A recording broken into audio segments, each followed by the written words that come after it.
here meditating and pondering on the ways of the world today. Thinking of my people Africa and the state of the continent today. How mothers fed their children today. As granny goes down on her knees every day and prays. How many souls are dying from causes that could be prevented? If we did have leaders who cared for us today. Oh, oh, oh, oh, oh. Zion and Yahweh.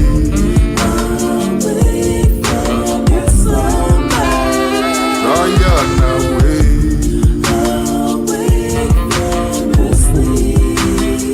Zion away.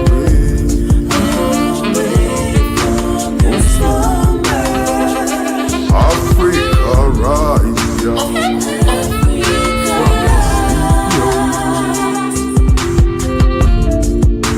Every 4 years, the politicians say he's your servant today.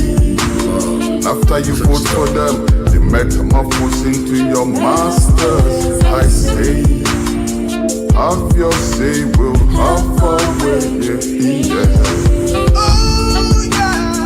Not no strange, it's cow demon crosses.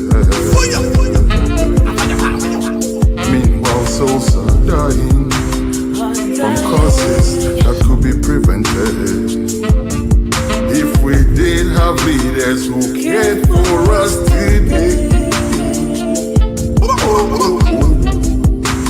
Zion and Yahweh. Away from your slumber. Zion away. Away from your sleep. Zion away.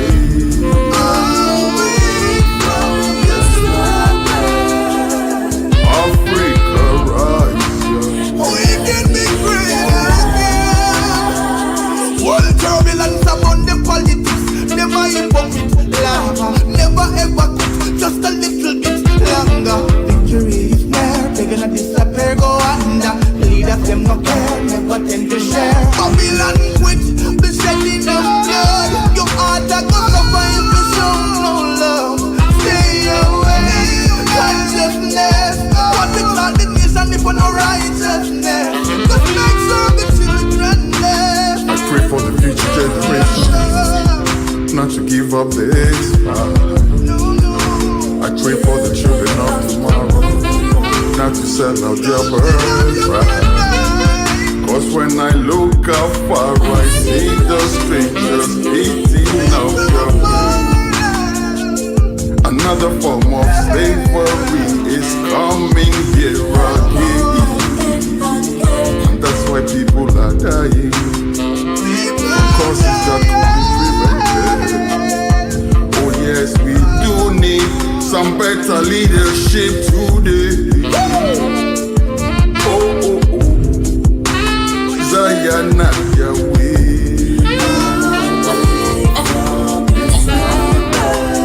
Zion away. Let's go. Zion away.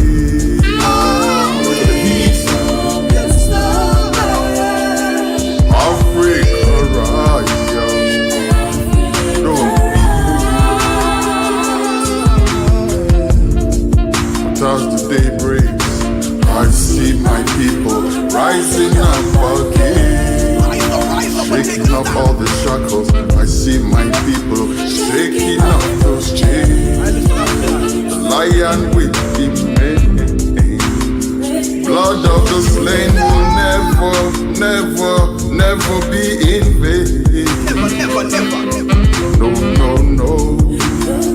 I don't want to see no more people dying from causes that can be prevented.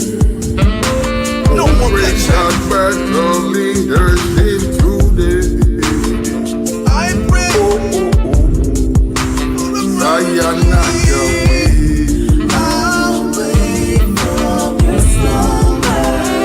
Zion away.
Radio culture.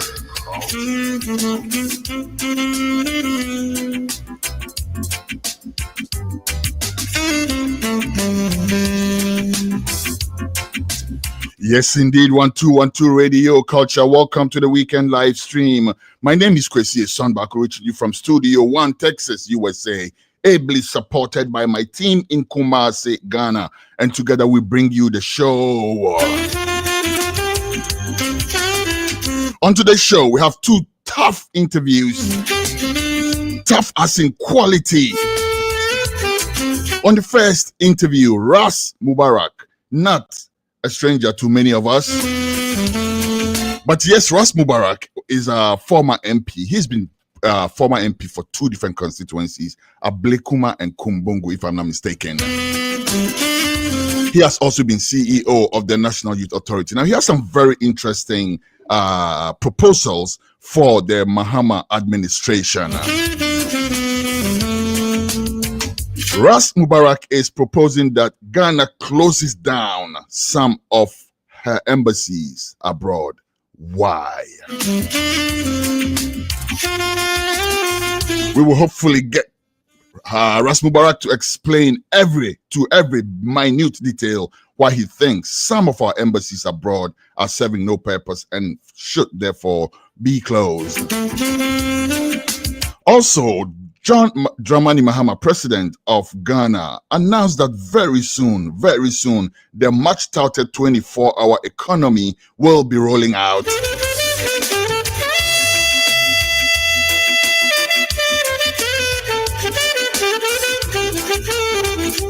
We host one of the upcoming and uprising, I should say, communicators of the National Democratic Congress, young, intelligent, very intelligent young man. His name is Hussein Ibrahim, and he also happens to be the spokesperson for the Ashanti Regional Minister.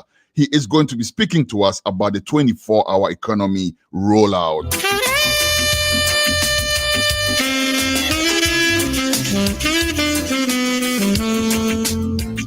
And of course, we have your editorial. We also have your reports from across Ghana, as well as Mmaa Formula and all the other segments for you. I do already have Ras Mubarak in the green room, so I would actually skip the editorial for now and go straight to him, knowing that he's a very busy person. I don't want to lose him.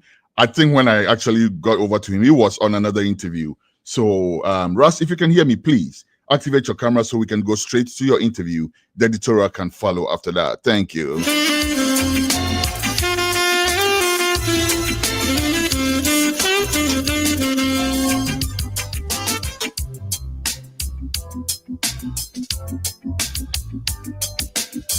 Radio culture.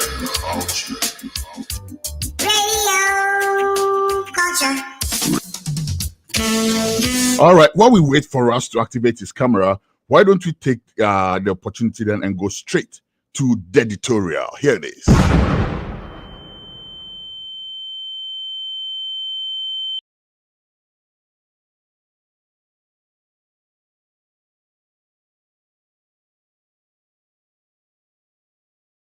All right, my name is Kwesi Son. But when I come in peace, I come not to please. Here is this week's editorial. For this week's consideration, a listening government is every people's delight. A listening government is every nation's delight. Let's put it that way. A listening government is every nation's delight. I'm going to keep it very short today. And of course, it's one of the days where I have no script for the editorial today. But let's check this out though. A few weeks ago or so, our good friend Malik Basintali, who is the, in charge of the youth employment and all of that, came and seemed to be in a dilemma, or at least so he claimed, that he was seeking advice about the Zoom Lion contract, whether or not to renew that contract. Well, we did our part. We offered advice that he sought. This among others, is what we told our good friend Malik Basintali. People, just give me 1 second. This is what we told Malik Basintali. Malik, my brother, you know, be me go show you your job, honestly. But if your plan for creating jobs for the youth, is hinged on a model like what Zoomlion is running at, then you have failed even before you have set off. And I'm saying this as a warning to you because right? Because we need jobs for the youth. Whoever is in charge of getting jobs for the youth, we are behind them, regardless. But I see the energy in you, my brother, and I like the humility with which you come out to say, hey, I need some advice on this. But this is a straight cut. If your plan for creating jobs for the youth now or advertising during your campaign with John Mahama, and he say only Zoomlion, and a pay one man for $250, 250 cedis a month, then you have failed. So step beyond that and let's see some real action in trying to get something done for the youth. Now consider this. Let's take that thing from Zoomlion and break it up. That monopoly nankasano it's not helping because Zoomlion knows what monopoly on identity or he's not functioning. So if we break it up and give pieces of the action to different contractors, even enabled by the government, all this, by Malik, here it goes. But maybe a better idea with refuse collection. Find able people in every region, equip them, right? Scanamudi, Zoomlion contract, you use some of it to equip young people in different regions, region Biaubako, and equip them and task them with refuse collection. That way you are creating competition. That way you are breaking up the monopoly. But the Zoomlion in Kwa Ajadeni in Aboniniasia, it's not going to work. I think that the important part of what I need you to hear has been played. So let's pause that video and move on to how the government reacted to this. Now, I'm not claiming by any chance that this particular video or this particular message is what got the government to react, right? But after all, aren't we proud that ours is a drop in the ocean that helped the government to react the way it did? Or at least my brother was asking for advice. And I believe that many people who gave the advice went along these lines. Now let's hear what the government did.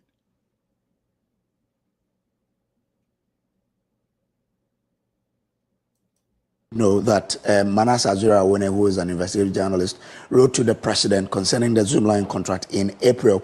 The president is now replying, stating that on the expiration of the contract, the president says the contract between Youth Employment Agency and Zoomlion Ghana Limited has expired and will not be renewed. 2, he says all payment made to Zoomlion after the contract expiration will be thoroughly audited. No further payment will be authorized without proper verification, and any unauthorized payment will be recovered. Then he says, Cabinet has directed that future sanitation contract be subjected to a competitive procurement process. Rather than one national contract, there should be a regional or district-based tenders for private firms. This could reduce cost through competitive pricing and stimulate innovation as companies compete on service quality to secure contract. A cabinet subcommittee will develop. Enough said, as people would say, right? The same exact thing we proposed is the same exact thing the government is implementing. Number 1, the contract is being taken away from Zoomlion. Number 2, it's being broken down. The monopoly is being broken. Number 3, they are not just breaking it down and leaving that. They're going to empower people at the regional and even the district level to take on these things. I strongly believe that when it comes to sanitation, nobody will do it better than the people within the community. It's my strong conviction.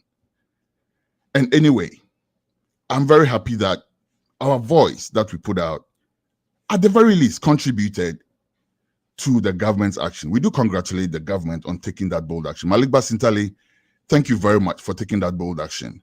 And most of all, we want to see the people who do the cleaning paid better. That's the other part of the story. Once we see that, we most likely will be back to give you a kudos.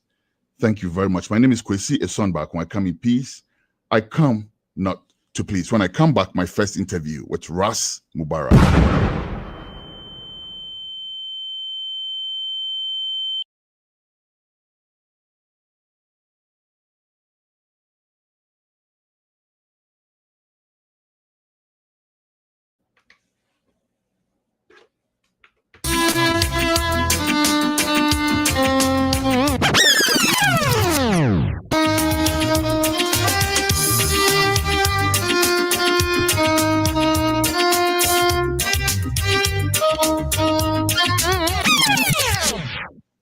All right.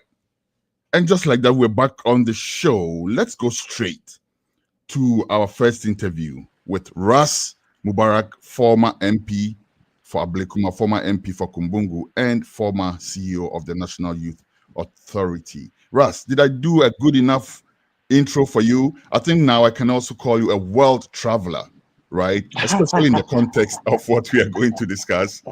It's important to mention that also, a world traveler, correct? Well, Jacquesi, more than a good enough introduction, except that I was a candidate in Ablekuma and not the MP. So in Ablekuma I did not win the election, but I subsequently won the one in Kumbungu. Thank you very much. Let me wish you a happy Father's Day. Thank you, my fellow father. Thank you. Audiences, wish ourselves a happy Father's Day. It's not an easy road, but we give thanks for it. And Kwesi, you also know that this month is Men's Mental Health Awareness Month. You know, so as we celebrate Father's Day, we must also put in perspective, you know, the mental health of men. A lot of men are going through a lot of challenges. Very important subject. The challenges of picking up the bills, the challenges of keeping the home running. Yep. You know, the challenges of keeping down a job, etc. It's not easy, and not at all. We've got to show love and appreciate all men, you know, who are hustling genuinely for a better tomorrow for themselves and their children. Thank you, Ras. So, why we called you here today is, and by the way, this platform is, you know, I'm obliged to mention that any language that's spoken in Ghana is welcome, right? If I don't understand it, I'll ask for clarity. But of course, some of our audience would understand it. So if you feel like speaking any language at all, that Ghanaians or Africans for that matter understand, please feel free. But of course, the central, you know, language that we'll be using will be the English language, Ras. Let's start like this. I saw a Facebook post of yours, and I'm a very avid follower of your posts and of your, you know, world travels, you know, your culinary escapades and all of that. I was hoping to host you in Texas and show you some Texas, you know, stuff, but your route went another way. Anyhow, but I saw this post where you were calling for some Ghanaian embassies to be closed down. Why? Good question, Kwesi. And the simple reason is that our country can no longer afford the luxury of keeping embassies everywhere. And for that matter, we need to take a look at, you know, the circumstances of our people. You know, the fact that many of our countrymen and women up and down the country are suffering. The fact that women can't get hospitals, you know, can't get beds in hospitals. And I don't know whether you've had occasion in the last few years to visit rural Ghana, but clinics in rural Ghana is an eyesore, my brother. You know, they are not fit for purpose. You know, but due to our circumstances, we have those places we call clinics. I mean, you live in Texas, you know, those places would not even pass with all due respect for a doghouse, you know. And it has been so because of a lack of leadership. It has been so because of the mismanagement of the economy. It has been so because we haven't prioritized right. You know, and the current administration happens to take over the government at a time that the previous one had completely run down the economy. And that means prudent measures would have to be put in place. You know, we need to make certain cuts. And it is for that same reason that the President of the Republic himself reduced the number of ministries and went ahead to reduce the number of ministers. also reducing the number of presidential staffers, just so Ghanaians can feel that look, we are not in normal times. I mean, Mofanunku school, maybe I said rent crowd try also boom. Etasa.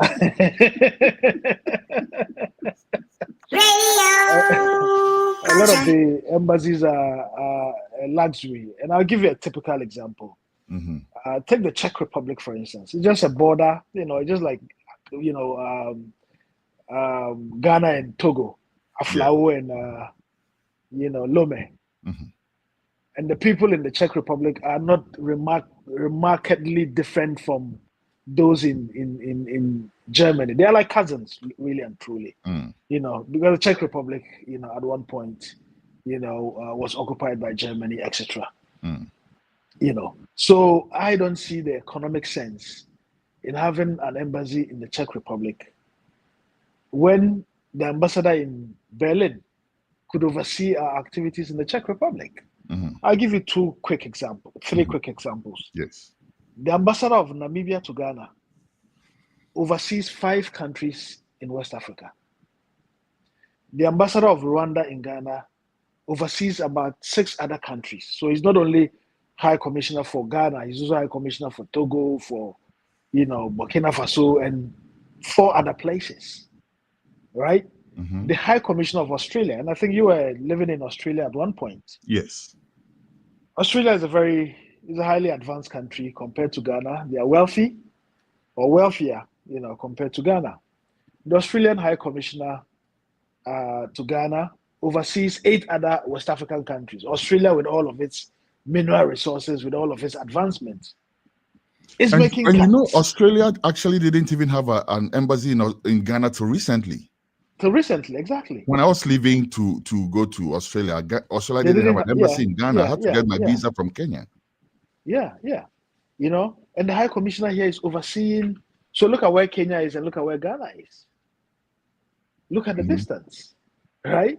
The High Commissioner I could have gotten it from Nigeria, actually. But you could have gotten it from Nigeria. But, she's overseeing 8 countries from Ghana all the way to Senegal, including Liberia, Sierra Leone, Burkina Faso, etc.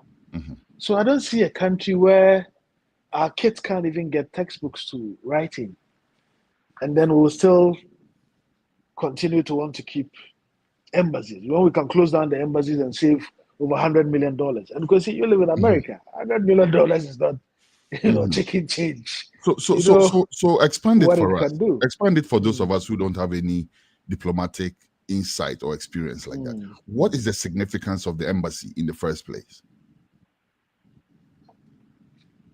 So if you look at the modern day diplomatic relations, which dates back to, and when I say modern, I mean dates back to the 15th century. Embassies were created, diplomatic relations were created, one, to foster trade relationship amongst countries, and also to encourage peaceful coexistence, because in those days there were a lot of wars and conflicts, and people wanted to put all of that behind them and be able to trade. All right, and trade became one of the key reasons for setting up embassies. Over the years, it had evolved to setting up embassies to be able to snoop, as people in intelligence community would say, or to be able to collect intelligence and data, from the country you are host of. And Iran is a typical example. When the US had an embassy in Iraq under Jimmy Carter, it was all for intelligence gathering than it was for the day-to-day diplomatic activity. Now the world has come a long way from that era. I mean, we set up embassies in Namibia, for instance, to encourage the Namibians and to foster relationship. We set up embassy in Zimbabwe to encourage, our relationship with Zimbabwe. And the relationship we have with Zimbabwe. At one point, we were supporting them for their struggle for independence. We were supporting SWAPO. We were supporting Frelimo and many other ANC and many other independent, organizations across Africa. These countries have secured independence. We've moved from that era where we needed to demonstrate that these guys are our friends. especially at a time when we are trying to encourage regional integration, where we are breaking down borders and saying that, look, it doesn't make sense for Ghanaians to acquire visas to be able to travel to Egypt or Morocco and vice versa. We are all Africans, right? And so if you happen to be in this era, then you should know that in the spirit of regional integration, in the spirit of breaking down the barriers that Kwesi Bruni created, because really and truly we are one people as Africans. So wouldn't that be a reason? Because that's the thing, though. Somebody would say we are trying to build, for instance, African unity, right? Yeah. Now, when I look at the list of countries that you're proposing that we close the embassies in, they include some African countries. Yeah. Would this inure to the benefit of Africans? Like, would this contribute to African unity rather than take away from it? Absolutely. I mean, we are not down embassy. We are not severing ties. We are not breaking relationships. It's different when we are severing ties. When you say, I don't want to do something with you in protest. I don't want to talk to you in protest. But this one, we're saying that given our circumstances, given the economic difficulties, we can't continue to, rent, homes for the ambassadors and stuff, and we're paying them in dollars, euros, or pounds. It costs us so much, to keep these embassies running. And I think the savings instead of doing that, Ras, some have also proposed that shouldn't the embassies be tasked with generating income to sustain them? Because why should government be in Ghana and be paying dollars to as rent? Can't the embassy that's there with all the visa fees, I heard Okujeto Ablakwa the other time saying that he was going to give his ambassadors, like some targets KPIs, that they have they have performance indicators, basically that they have to reach, right? And some of that should be generating income, marketing Ghana in such a way that it generates income to keep the embassy alive. Wouldn't that be a better idea? Well, marketing Ghana, yes, but you don't need to keep an embassy to be able to market Ghana. No, but I'm saying, instead of closing it down, wouldn't it be a better idea to task the embassy with generating income to sustain it so that the burden does not fall on the central government back at home? So one of the things they can do is to encourage, the people of the country they are being hosted in to come to Ghana for a visit, right? But I'm saying you don't even need to do that. You don't need to keep an embassy to encourage people to come to your country for a visit. I mean, Ghanaians go to Jamaica. Jamaica doesn't have an embassy here. Ghanaians go but to. Imagine if they did, you were in Australia. You went to Australia at the time. Australia didn't have an embassy in Ghana, but you heard about Australia. You knew about Australia, and you're able to go. The point I'm making is that, and I'll give you another example. Take Sweden, for instance. We don't have an embassy in Sweden, neither do the Swedes have an embassy in Ghana. But the Swedish government gives Ghanaian students scholarships. We don't have an embassy in Finland, but there are Ghanaian students in Finland on government scholarship. So you do not need brick and mortar structures to be able to promote your country and encourage people to come. These two countries that you just mentioned, where we don't have embassies, how do we establish diplomatic ties? No, so there are a raft of things you can do. That is why you have envoys. That is why you have, in diplomatic terms, what they call consul generals, who are not necessarily the staff of the Ministry of Foreign Affairs, but they are, Ghanaians doing well in the ambassadors at large. The ambassadors at large, etc. You have ministries that have deputies. People should get up from their desk and actually, do the heavy lifting and get things done. And there are very innovative ways of generating revenue for the country, without having Ghanaians pay a lot. I mean, you live in Texas. You don't just park anywhere. You get fined. I mean, on traffic violations alone, Ghana can raise a lot of revenue. That's right. To build roads, to build schools, to build hospitals, And so we've got to be innovative. And I'm sure you've probably put up a building in Ghana. And I can bet you paid your plumber, you paid your carpenter, you paid your mason or whoever worked on your house cash, and they took the money. That's an income, but they don't pay taxes on the income. That's right. Yet they use public roads. Probably their kids are in secondary school, which is subsidized, public secondary school. There are so many different avenues. One I was proposing recently. Look at the number of people who walk around Ghana calling themselves actors, right? Who want to be recognized as such. Imagine if the School of Performing Arts was offering, because listen, I drove Uber in New York for a while. I had to take a course to drive Uber.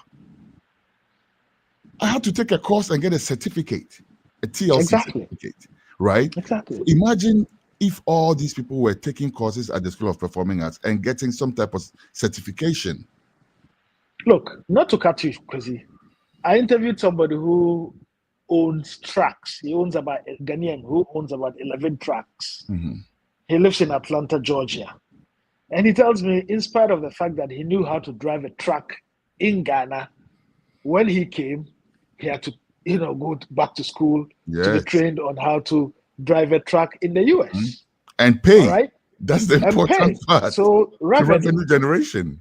I interviewed somebody in Sweden last year who knows how to drive. As a matter of fact, who's a mechanic. To drive a taxi in Sweden, he needed to go back to school. Yeah. And after some time, he wanted to drive a bus. Ordinarily, you would say that, a taxi driver knows how to drive, so to make a bus. But he had to go back to school. I mean, it's a requirement. It's a sine qua non. It's a requirement. It's a prerequisite. Yeah. So Ras, for driving a bus. All right. So let's. We don't have to reinvent the wheel, right? There are so many ways we can generate revenue, and there are so many things we can do to generate revenue to support our country. I believe the closure of these embassies is just one of them. It's We've spoken key way. In the last 2 minutes. We've spoken about several others. Traffic violations. Artisans, artists, putting them on a database, making sure that nobody pays them cash. Because once your system, making sure that traffic fines go to the government, not to the policeman's pockets, because that's a major source of revenue.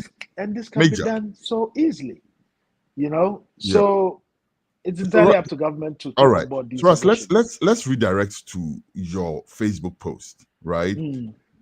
For the sake of time, I wish that you can spend like maybe 20 seconds on each of these countries.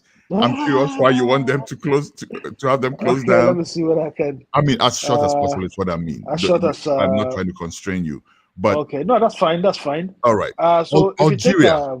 Why? If you take Algeria, for instance, our ambassador in Morocco could oversee Algeria. So you kill two birds with one stone.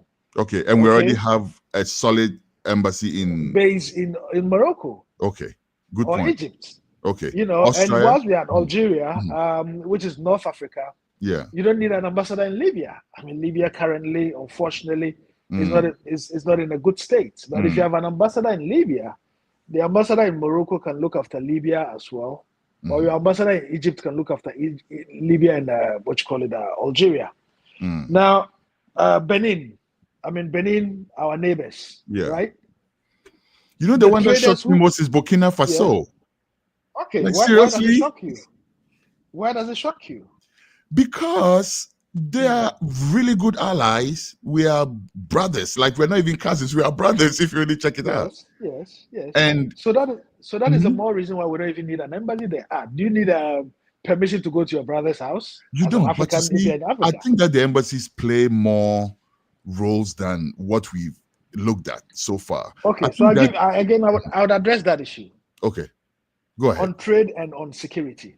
Yes. On trade. And also on diplomacy, just on pure ties. I'll come there. Come there as well. On trade, the people who go to Burkina Faso to buy goods and the Burkinabes who come to our country have no interaction whatsoever with the embassy in Ghana and the embassy in Ouagadougou.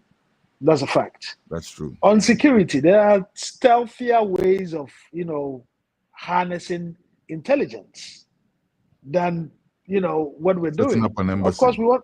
Of course, we want to combat border crime. So you get drones, aerial surveillance. Okay, you retrain your police officers and your immigration officers to gather real intelligence instead of setting up an embassy that costs you a lot more. All right. So what about the sheer symbolism of it, though? What about the proud red, gold, and green flying in Ouagadougou? What use is symbolism when kids in my constituency, you know, can't get textbooks to write in? What use is symbolism when that is to presuppose that that's the only thing that can be cut to address that? And I'm suggesting that we could, for instance, task the embassy in Ouagadougou. There's a trade bid. There's a commerce or economics bid. There's a security bid. And as I've touched on all of them, as far as I'm concerned, there's absolutely Burkinabés in any case don't need visas to come to Ghana. Neither do we need visas to go there. Okay, so the visa section is even redundant. But with the AES now, that could change though, Ras. With the AES, the exception of the AES, that could change. No, that would not change because of ECOWAS protocols. They're not part of the ECOWAS anymore, so that could change. No, so they formed their own alliance. Yes. Ordinarily ECOWAS was supposed to expel them. ECOWAS has not expelled them from ECOWAS because they are talking to them to bring them in. But I'm saying even if they were to stay out, what use would it be to actually ask Burkinabés to apply for visas to come to Ghana? I'm the Gomba. I speak the Gbani. If you go to Burkina Faso, one of the major languages is Mosi. If a Mosi man speaks, I understand the language. But for Wiki Akusi Bruni, who had drawn a line in our respective countries, it's just one continent, one people. Exactly. Right? So that issue of visas do not come in. Again, if you look at the Congo, how many Congolese come here? The embassy in Congo was set up for the symbolism of it. Like, we need to foster integration, but now we've gone past that era. Let me throw this in real quick, please. Let me throw this in so you can, direct your answer along those lines. Kwame Nkrumah and the whole idea of African unity, spearheading it and all that. Yeah, I believe this may be the reason why one of the reasons set up embassies. Yes. He set up embassies in as many of the African countries as he could.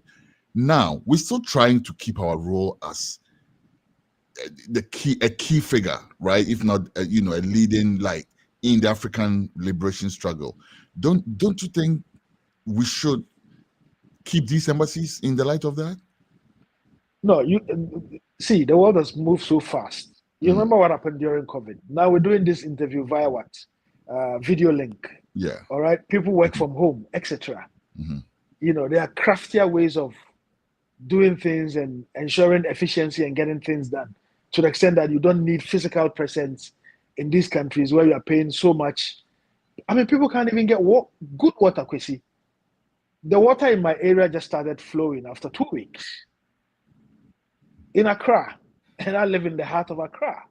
And you can imagine the challenges in rural Ghana, where they don't even get clean water. So we're not dealing with the basics. And we want to talk about symbolism when Africa is already connected and united. Right? Okay. Now, and then you can talk about, all the staff working in these places, if we close them down, what are we going to do with them, Ras? You redeploy them. Some of them every embassy has an account section, right? So the accountants are the account staff are mostly seconded from controller and accountant general's department. You send them back to their parent ministry. All right. Back now you have military attaches. There'll be a lot of people to send home, though, Ras. This is 22 countries that you have listed so far. And there'll be a lot of work. The staff of 22 countries, 22 embassies.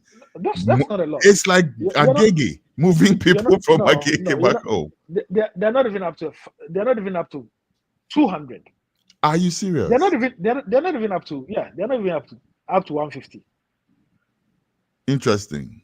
Yes.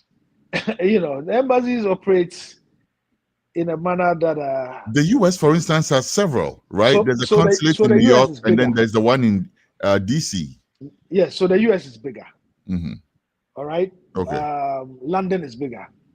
Okay, but many of these embassies is just small staff, Small units. maximum plus chefs and cooks and whatever maximum. And plus, truth be 10. told, some of the staff are not even Ghanaian. They're not even Ghanaian. Yeah. The same way that staff of embassies here, like the security people are, at the US embassy are Ghanaians. Ghanaians and all that. That's how it works. Mm-hmm. I mean, take Norway for instance. You've got an embassy in Denmark, Kwesi, and you know the geography of the Scandinavian area. Denmark is so close to Norway. You don't need an embassy in Denmark at the same time Norway. Let's look Denmark at the can AES take care of. Ross, Okay. let's look at the AES thing a bit closely. The AES is a conglomeration of 3 countries, right? Yes, All to Burkina the north of us. Faso, Mali, and that's right. yeah. The list that you've brought so far, I'm sure you follow up with another list, I'm sure. But at least dealing with what we have so far, 2 of those 3 countries are in there. What's the idea? Are you trying to alienate the AES? No, absolutely not. But they are not just the only countries who are there. You also have European countries. I mean, wealthier European countries who are there. Yes, but I'm saying you have Southern African countries. Yes. You have Rwanda in there. You have Zimbabwe. I mean, the Zimbabweans are in-laws. President Mugabe's first wife is a Ghanaian. Yes. Right? Mugabe himself studied in Ghana. But the symbolism means nothing to the fed-up man or the hungry kid in Efutu or in Kumbungu or in Ashtown. That's the point I'm driving at. We need to keep our lights on. We need to maintain our roads. I mean, look at where we get the food basket areas of the country. And I had the president recently talk about, making sure that all of the roads in these places are properly tarred so that food can come to the cities. That's right. All right? That's These things cost money. And that money has to come from somewhere. And if you're not careful, we'll keep borrowing from IMF, World Bank, and they'll keep tying our hands behind our back and giving us all manner of absurd conditionalities. When, look, Kwesi, I believe Ghana is so wealthy we can generate the resources here. And I say this from the backdrop of somebody who has seen 85 countries around the world and knowing the potential of Ghana and what Ghana could do, given the right placement of personnel. If we don't put square pegs in round holes and we, ensure that the right leadership is driving, the change we all need. I mean, we can do a lot of these things. All right. So before we go, Ras, let me ask you though, one of the key points you raise is low trade volumes, right? As one of the factors why you're proposing these closures. Shouldn't we rather use the embassies to increase the trade volumes rather than closing them down and therefore potentially missing out? The thing is, if we are not take Mali, Niger for instance. If we are not trading amongst ourselves as Africans, how do we increase trade volumes? I mean,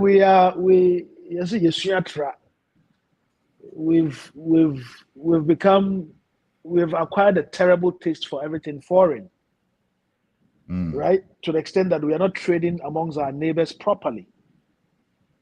And he said we are trading from faraway places. Absolutely nothing wrong with that. But when there are global economic crises, it affects you monumentally. COVID hits and borders are closed and you're in trouble. Cocoa prices plummets, oil prices plummets or goes up and you're in trouble. Gold prices goes down and you're in trouble. So we need to have innovative ways of reaching out to what do we have that Niger needs and what does Niger have that we don't have. These are the kind of thinking that should go into our policies. What does Rwanda have that we need? Take Morocco, for instance. Morocco is a leading producer of fertilizer in Ghana. I would expect that the Ministry of Agric by now would have been engaging the Moroccan authorities to set up a fertilizer plant in Ghana so that we don't just buy fertilizer from Morocco or from Russia or somewhere else. But we are setting up plants here and creating jobs. Okay? Take Norway, for instance. The Norwegians are good with oil and gas, right? We leverage on that. A lot more better than just, doing the way going about things the way we go about them. Somebody was arguing when I made this post that, but Burkina Faso gives us a lot of tomatoes. And I'm like, aren't you even ashamed that Burkina Faso, with the terrible climate conditions, is a country that gives you tomatoes? You should be ashamed. That's a Ghanaian. You should be embarrassed. I just noticed something. All the countries bothering us are on your list, except for Togo. Why do we need an embassy in Togo? Well, Togo might have been an oversight. So we don't need an embassy in Togo. We don't need an embassy in Burkina, certainly not an embassy in the Ivory Coast. We don't. As a matter of fact, we don't, and we should stop paying rent and put that money into good use and build more, water stations for our people and build more classrooms for our kids. The kids are the future. If the kids can't get textbooks to read from, we're in trouble, Kwesi. Have you also identified certain countries where we need embassies but don't have any? Well, so what I've done is to say that, look, in a place like the US, I mean, there's a lot of activity going on between Ghana and the US, military agreements, etc. You want more Americans to come to Ghana to bolster tourism. So you may want to have more personnel. You may even have one, consulate at the East Coast, one at the West Coast. Basically. No, seriously, because so imagine if I needed to renew my passport right now. The consulate is all the way in DC. And DC to New York really is not that far compared to, DC Texas to DC. Yes. So yeah, it could be a good idea to have another. I agree with you, to have a third embassy, or consulate or whatever here in the US. Yes, absolutely. That is the spirit with which to look at it. And the reason why I'm particularly interested in the US is because the US, I mean, Americans travel a lot, as you know. I mean, after every year, they want to go on vacation. So you need people to come and spend their money in your country. They'll sleep in hotels, they will pick cars, they will buy food, they will buy artifacts. It's bolstering the local economy. But more than just for people to come and go. And this is me veering into tourism, which is one of my passionate areas. Because see, Ghana receives averagely 1 million tourists a year. Majority of them are North Americans. Majority of them are African Americans. And the reason why they are African Americans is because of the history of slavery. They want to come and see Cape Coast, etc. It's about 11 hours from New York to Accra. By the time the tourist arrives, he's already tired. All right? So he goes to Cape Coast. It takes him another 4 hours traffic to go to Cape Coast. Why don't you do choppers? Invite private sector, right? 20 minutes, Accra, they're already in Cape Coast. You are relieving the tourist of stress. So the tourist has more money and more energy to look at other places, Kakum National Park, go to Mount Afajato, go to Ashanti region, go to Volta region, etc. So what do you mean when you say choppers? Helicopters. Okay. Let's Accra, clarify that. Cape Coast. That is one. Number two, because majority of the people who come are African Americans, you don't just want them to come and go. You should have a program where they are actually coming to invest in your country. So you roll out a program, and I've heard, government sound on that, citizenship by investment. A lot of African Americans are discriminated against. A lot of them, the average African American has seen police harassment in their lives. So they want a place where they can belong, where they can call home. What? They've got 401k. Even if you tell them you're charging them $100,000 to get a Ghanaian passport to move back to Africa. Kwesi, you could raise $30 billion just like this. I mean, do $100 $100,000 US by, say, 100,000 African Americans. It runs into billions of dollars. That's right. And this is not rocket science. Even countries in Europe are doing citizenship by investment. Portugal, Greece, etc. Countries in the Caribbean are doing it. Because you see, events globally are changing. Once upon a time, we depended, and we still depend heavily on cocoa, gold, etc. But every now and then, the prices of these commodities go down. And when they do go down, it affects us badly. So you don't want to be caught with your pants down. You need to be creative and, and bring in measures to generate revenue to build your country. Thank you very much, Ras Mubarak. Before we go, slightly off tangent. Oral and what's going on. What's your impression? Sorry, I didn't get that because there was a break in the link. So I'm saying, well, first of all, I'm thanking you very much. But I said before we go, slightly off tangent question. Oral, Operation Recover All Loot, and what's going on. What's your impression? Well, I mean, so far so good. I've been very appalled by the levels of corruption we've witnessed in the past administration. I mean, you see one man, he's bought what, 20 houses or the other day. How many days? You see some, one girl, NSS, millions of Ghana cedis. You have an opportunity to serve your country, Kwesi. It's not everybody who gets that opportunity. Yes. And if our forebears had behaved the way we are behaving yesterday, there wouldn't have been anything for us to come and meet. If the Nkrumahs and the Echampons hadn't made sacrifices, we wouldn't have had a country called Ghana. Nkrumah left the presidency without a house. And the only house that he had, I don't know whether you know this, Kwesi, which is Peduasi Lodge, today's Peduasi Lodge, which was given to him by market women. Market women are here. Nkrumah ended up donating it to the state. Back to the state. He donated it back to the state. That is how selfless the man was. And today, what do we see? Every young kid wants to get into politics because it's the quickest way to make money. It's the quickest way to, get an SUV and drive around and make some filthy money. I mean, we've got to seriously also introduce civics and patriotism back into school from the basics, from the school level, because just like charity, patriotism starts from home. And so, if we don't teach them in the schools and in our various homes, the kids would grow up with it, and they would think today we have normalized stealing, in the public sector, and everybody's in on it. Kwesi, how did we get there? Where are the auditors? Because before these monumental levels of corruption could have happened, all the procurement and the PVs and whatever that were being generated had to pass through audit, internal audit and external audit. That's right. What were the auditors doing? And so it's not just the politicians who are stealing, but the public servants as well.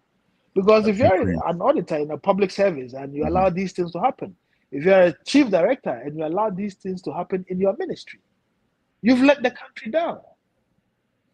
And these people are given credence. They are giving legitimacy to people who say, "Oh, so that Bangla they send you." Radio culture. That's not where we want the country to be, right? But if Traore, after 2 years, has been able to renegotiate minerals deals, and Ghana with all of meanwhile, these white people are cheating us. We have terrible mineral deals. And Chinese are coming in and going out. Kwesi, who are the people in these various places? Do you think a Chinese man can come from Guangzhou or wherever and know that Odumasia and Okoha gold? It is local Ghanaians who are collaborating with us. It is. How do you set up a gas station in the forest without the authorities knowing about it? Where did we go wrong as a country? A gas station, you need a tanker to cart gas into the forest. So tankers full of fuel are going into the forest and nobody's talking about it. Ras, I'll call you again to talk about this. Ankasa, let's take we'll take a good look at let's leave the politicians on the side for a second. Corruption within the Ghanaian societal fabric. I'll call you to talk about that. But I have my other guests. Anytime you're ready. Yes, sir. Thank you very much. Thank you very much. Thank you so much Have for throwing more light on this for me, because personally, even for me, right, who know you and know your, trend of thoughts. And when I read this, I was like, whoa, why is Ras saying we don't need an embassy in Burkina Faso? So I had to get some more insight on that. And thank you so much for throwing the light on it for us. The pleasure is mine. That. We'll get you back another time, please, if you are available to talk about some other insightful topics that impact our dear nation, Ghana, and the African continent. Thank you, Ras Mubarak. Anytime, my brother. Thank you. World traveler. Thank you very much. I'm still expecting you in Texas, by the way. You still owe me that visit. All right. Radio culture.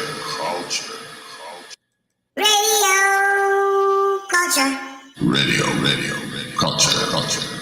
Transmitting online. All right. That was Ras Mubarak. We will be right back after this short commercial break.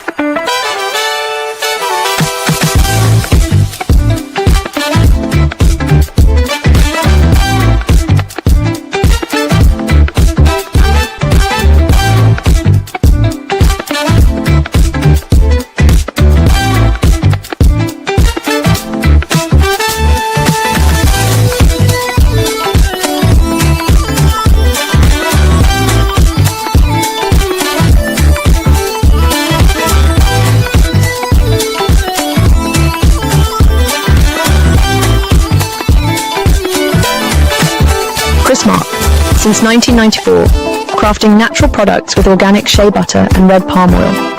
All products are available on Walmart.com and Shopify, or visit our website at chrismark.com.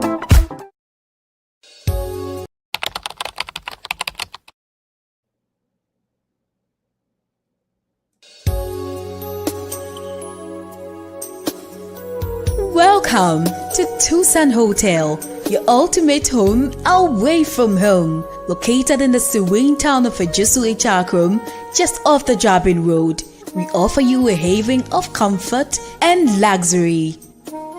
Step into our fully air-conditioned 40 bedrooms, where modern elegance meets convenience. Whether you choose our normal, standard, deluxe standard, or executive rooms, each one is equipped with Wi-Fi and DSTV, ensuring that you stay connected and entertained throughout your stay. Indulge your taste buds at our exquisite bar and restaurant, where our skilled chefs prepare a wide range of culinary delight to satisfy every palate. From local delicacies to international favorites, we have something for everyone. Planning a business meeting or a special event? Look no further than our state-of-the-art conference hall. With a capacity to accommodate 80 to 100 people. It is the perfect venue for your corporate gatherings or social celebrations.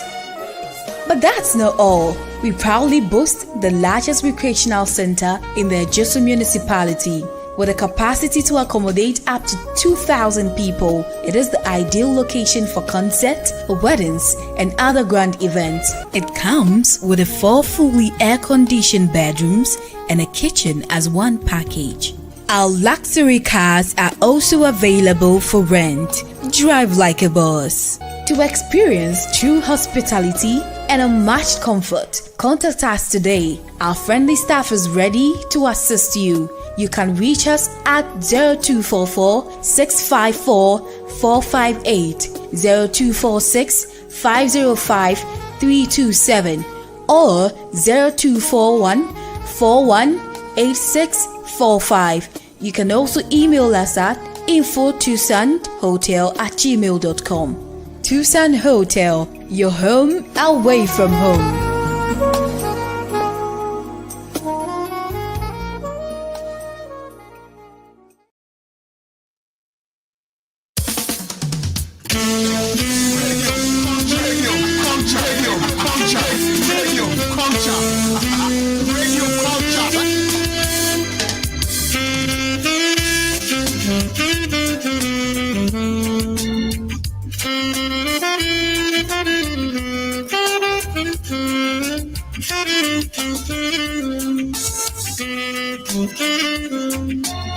All right. Welcome back to the show.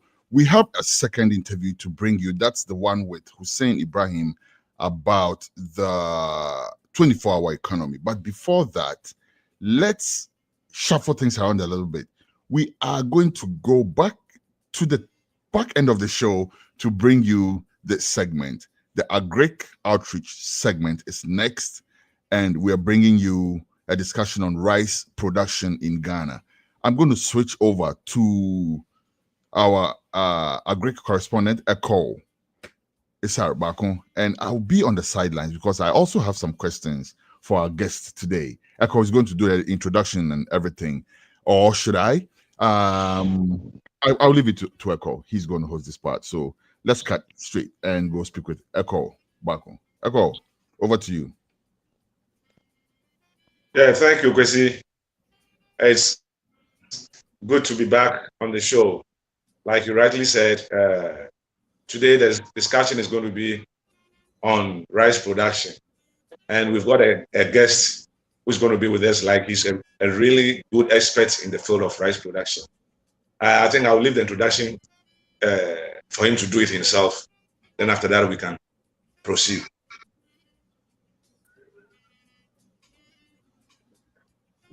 Hello? And okay, Newsroom, what's going on? Yeah, hello, Kwesi. Yeah, I'm not sure what's going on in Newsroom. Hold on a second. Hold on, Newsroom. Hold on. I'm not sure what's happening. We'll be right back. I don't know if...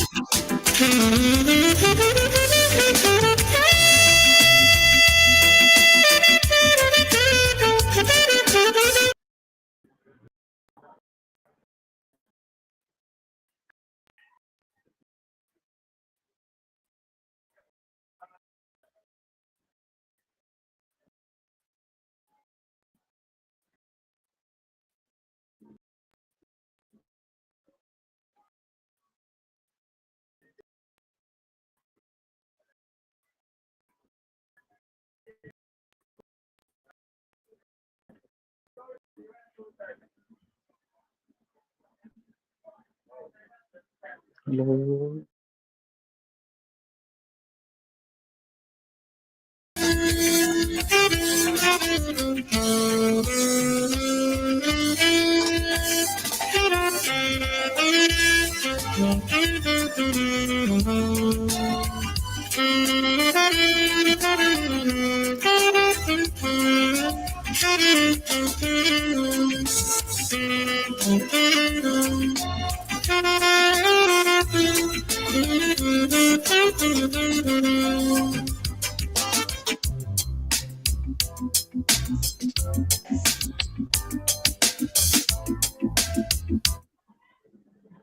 All right, Eko, go for it. Hello, Eko. Hello, Eko.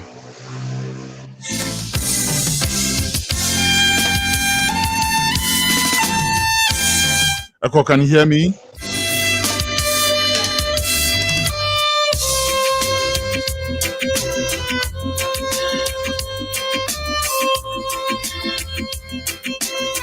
Eko, can you hear me? Yeah. All right, go for it. Take it away. Yeah, you loud and clear. Yeah, welcome back to the show. And like I said earlier on, today's topic is on rice production. We're going to get into the nitty-gritties of rice production in Ghana. And we have an expert in the field of rice production with us. Like I said earlier on, I'll leave the introduction for him to do himself. Right? Basically, he's going to tell us about himself and his role at where he works, and then after that, we get into the nitty-gritties. So I welcome our honorable guest to come on and to introduce himself. Thank you. Thank you very much. Thank you very much, and good evening, and then happy Father's Day to you, Mr. Bakun. Happy Father's Day. I'm Prince Osei Opoku. And then I work with the Department of Agriculture in Asimfosu. And currently I'm pursuing my PhD at KNUST in agronomy. And so that is all about the introduction for now. Nice one. Now, Mamenka at some quick. I have say Yakaka Sabiabi wa hase. And it's a tree about please feel free to say. And I break out to Nakasa so no you can for sure. And you know, I may prefer tree no crowd more than English, no. But of course, point to go on say you need to explain it in English, so you please feel free to do that. It's my can be so. Brofo no esusoma me kradudo. Agronomist no eyedian ya omu ye obi oshisha agro. That's interesting. You can say obi agronomist.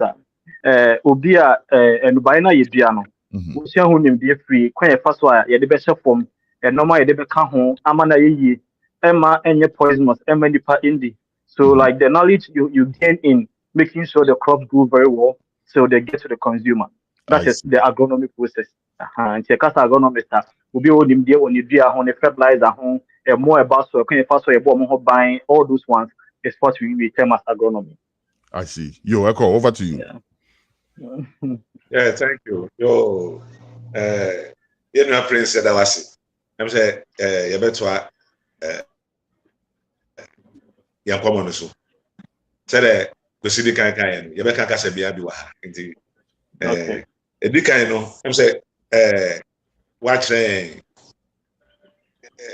ne the friend Prince Osei Opoku ejuma a we ye ewo baby awo no and em say and then no our main reason here today is to talk on rice production. The main same baby em say bibia no ewo wo nsem ti no major ma na wa man run down until along the line as if he say I'll say maybe a question there.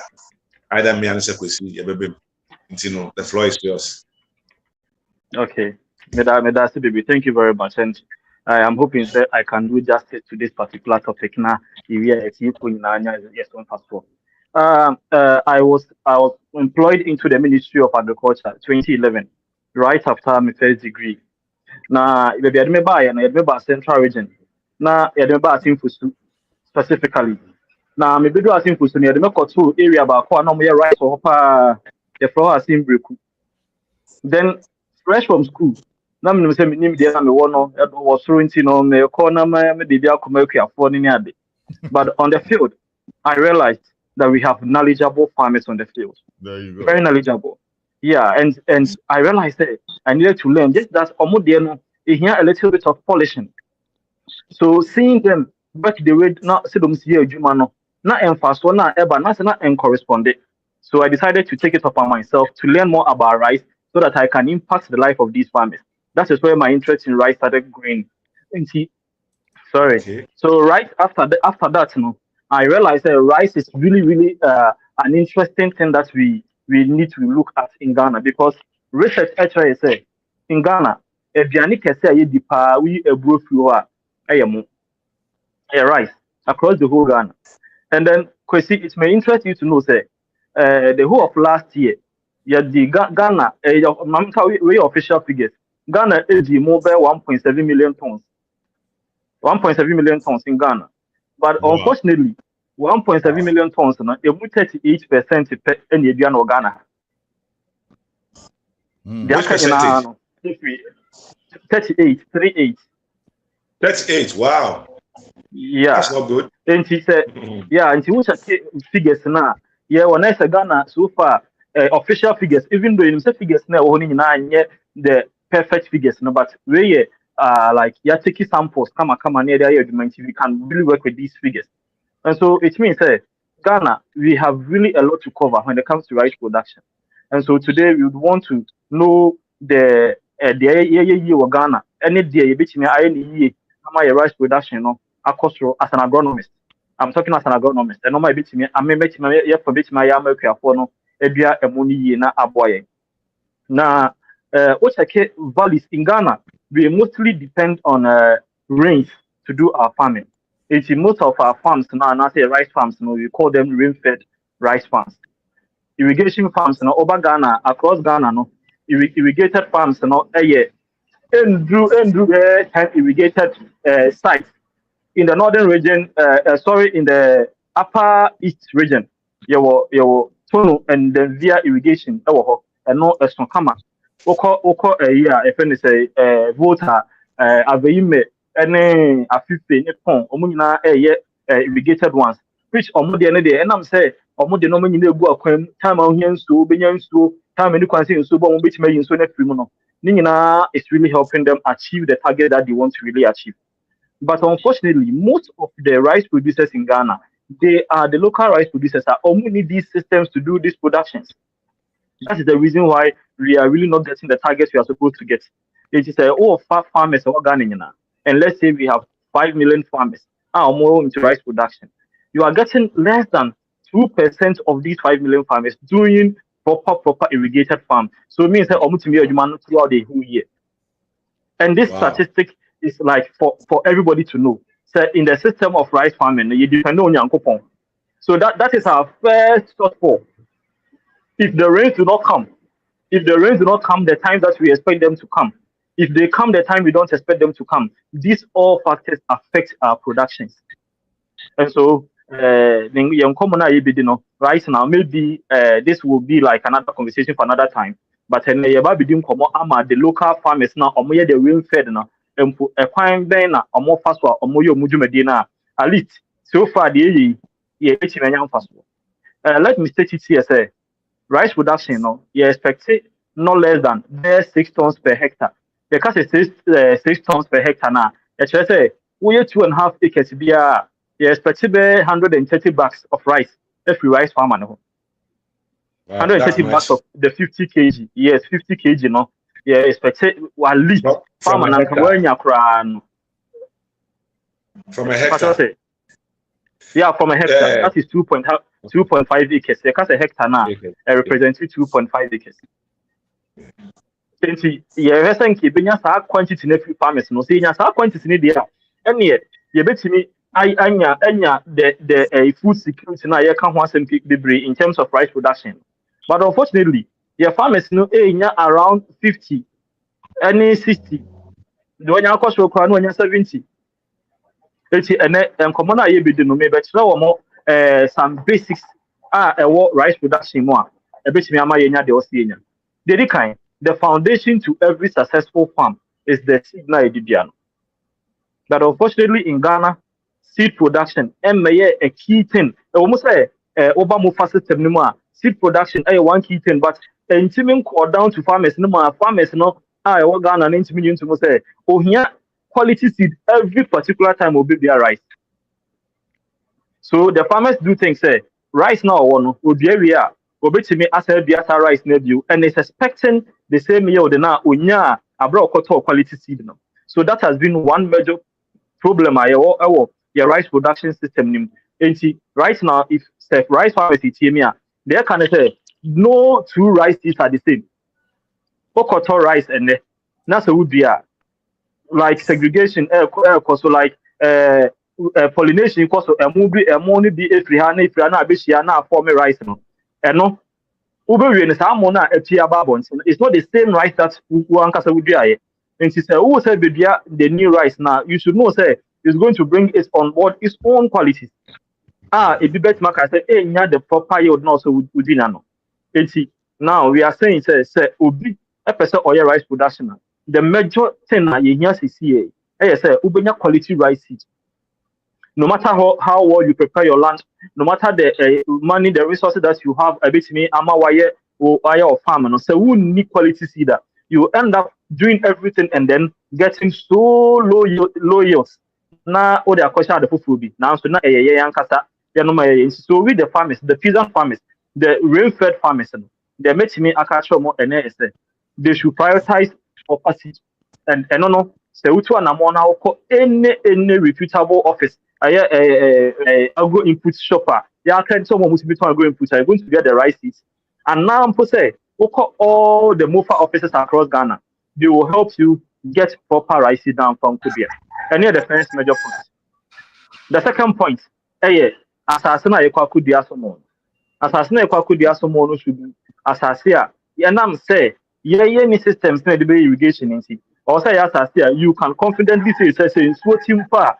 You are going to get some moisture yan ka say nsuo bebre ne mu emu be nyunu ama rice ne because rice no say ye de no rain fed no eno ehia nsuo ye wo mienu ye wo rain fed rice and as a lowland rice eno ye mo a be bia ho nyunu ko na edua no eno na most of our subsistence farmers in eye and ye upland rice which eno no mostly to the north and ye and say ye cut all the other regions ni bo and as ye dodo of our lowland rice no it is as I say I would do no you should be assured of constant moisture also won say time bia emu nyunu enti the kan say a kwan ba na first we see asase na e bia ye mo that's one particular point ye miss na farmers no okọ no ado asase no odo asase ni nyina wi a no wayi enrua na wo so ni nyina free so no ahye no ohye ni wi a then the land becomes so bare and then from afar and I'm also yes when say enframa ewo ade so usi atade mpo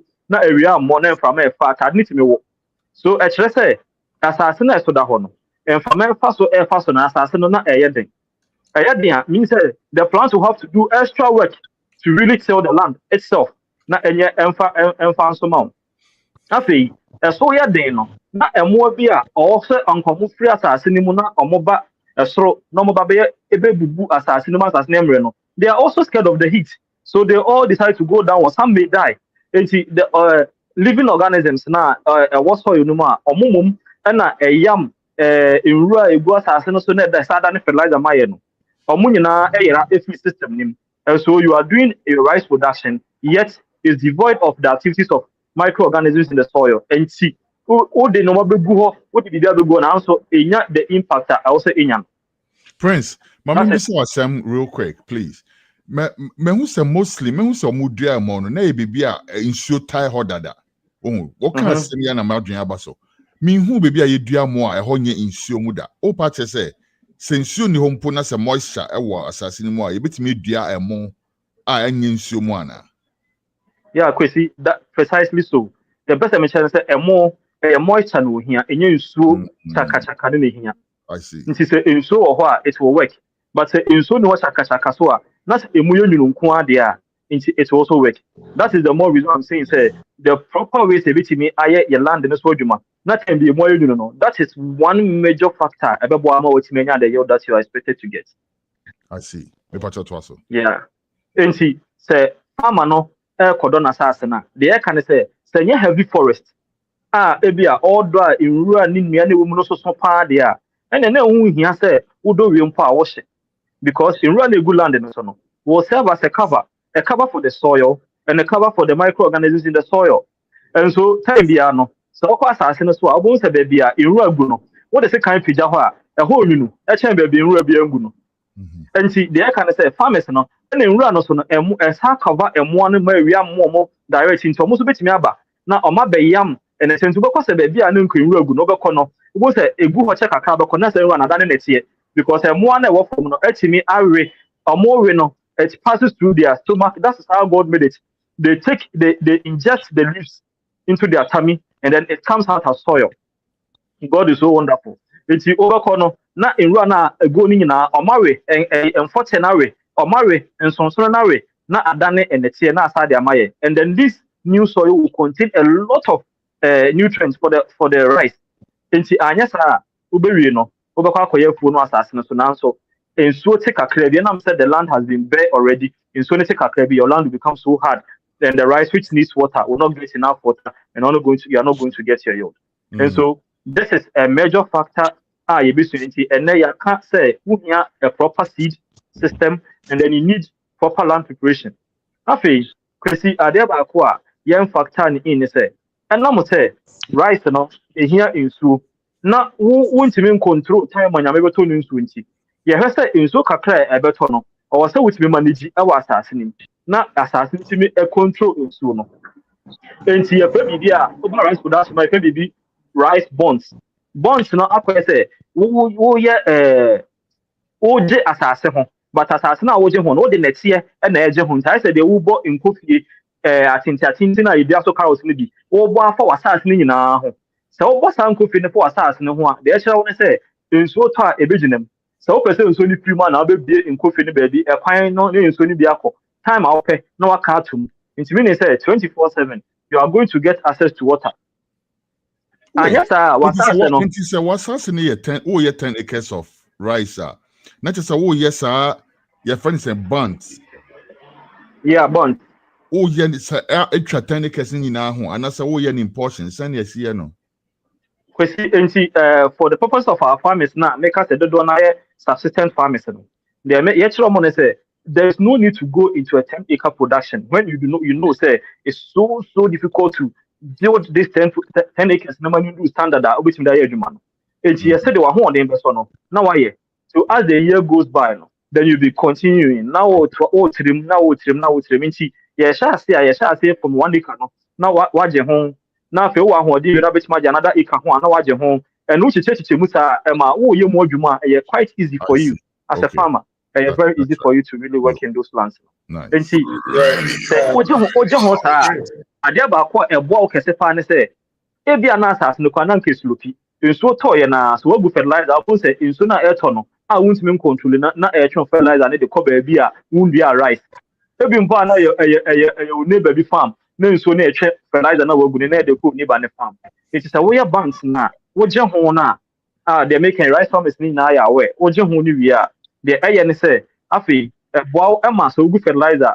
It's not baby, I will go now, so that it will really get time, assimilate into the soil, and then plants into time. NG fertilizer now, they're going to and farm out. Come. And so that is one system. And then, Chris, there were forms of planting. Hello. Yeah, quick one before I forget. When you were talking about the seeds, you made mention of the fact that they need to change their seeds every year. Last week, we had a very interesting conversation on GMO. We talked to this rice farmer. And I also know what she was telling us, like on the field, On nature, say the seeds that she got from Mofa, they didn't germinate, like the germination percentage was really bad. And the funny thing was, some of them actually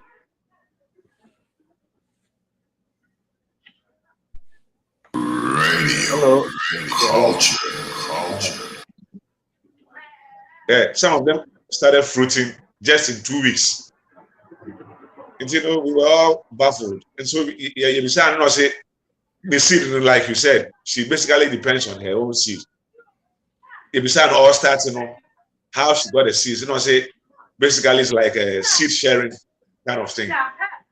The fellow farmers be home or a certain quantity to come and plant, and she was supposed to replace it when she harvests. So yeah, that is exactly what she did. And since then, she's kept some of the seeds. She keeps planting, and it keeps generating for her. But the fee over for buying the germination was really bad. And like I said, the started to fruit in 2 weeks. I don't know about the seeds every year. Yeah, I think what you're saying is rightly so. And your particular issues be on this ones. And since at times some of these things are really political, now a bit careful. Intina, it got to a time seeds were being given to Mofa people to give to farmers at subsidized prices. But we know, say, your seed growers and registered our system nima or more and also seeds either from the crop research or from these seed growers. And to say seed grower be more seed that any seed grower no one say needing information there about seed now or was sack now or tonimu. And so if any issues come out of this particular seed now, any party should be held responsible. But there came a time where the seeds that were coming, none partner in here seeds, no door so change quantities now seed producers in which me at the So I think the margin minister issue knows they had to bring on board a lot of seeds, which I don't think they did the due diligence. And some of these seeds never. Yes, exactly. And see that problem now, rectify AMA. I think for some time now, it happened like 4 or 5 years ago. If it's our time, no. Their request is, if it's possible, they should allow some of us to do the seeds locally for our farmers for the local system, like localizing the production. It is a central region. Then we know that seed near the central region farmers. Yeah, so and I think it worked. Based on that, say, Korea for project on central region now. They now have a certified seed system. That will go more east. Where seeds, seeds are supply the whole of central region, and then we are sure of the quality of where the seeds are coming from. And so I think issues about seeds right now, no, it's not like it happened back then. Yeah, rectify Amaziti and no man and fine. Okay, thank you. All right, Prince, maybe Sebeka Central Rice no was some more, but okay. I thought we may have truncated with me. So around the presentation on the general we say now about rice production. No, we are me per se the Central Rice on komo kakra and sana ye din komo in komo naba inti bepacho na presentation on rice production. Okay, so then I make a presentation in short. Basically, the most important things, and I can say you hear seed a proper seed system. And I say, we see that would be the quality in what's wrong. Now they told me, I would do so I'm making sure say you have regular moisture in the land. And yet in Sua a better original be bringing here, moisture in here. And see, would you rice now? Yes, farmers recommended fertilizer, normal after pesticide. All these things are done. But one critical point in the rice production, a timer, a mono, a satia, a ban. So this I have to teach this before we go into the central rice. So rice in the air bar. Obianim say rice in the bar won't say if you pay a whitish like what's a pea na I say extra a pea for now no they are no money dino a white no a mono your female and your male your bear money or bar a money kaboom now for or madame and money the amayedi. It is our picture and that your presentation is what a mona a buoy semono. A fertilized rice. Obama nobody say product by any good mamma in semono. If you her rice now, Bermano and it's half powder white no. And Obano this half brown husk na a what a mono. And a Obano.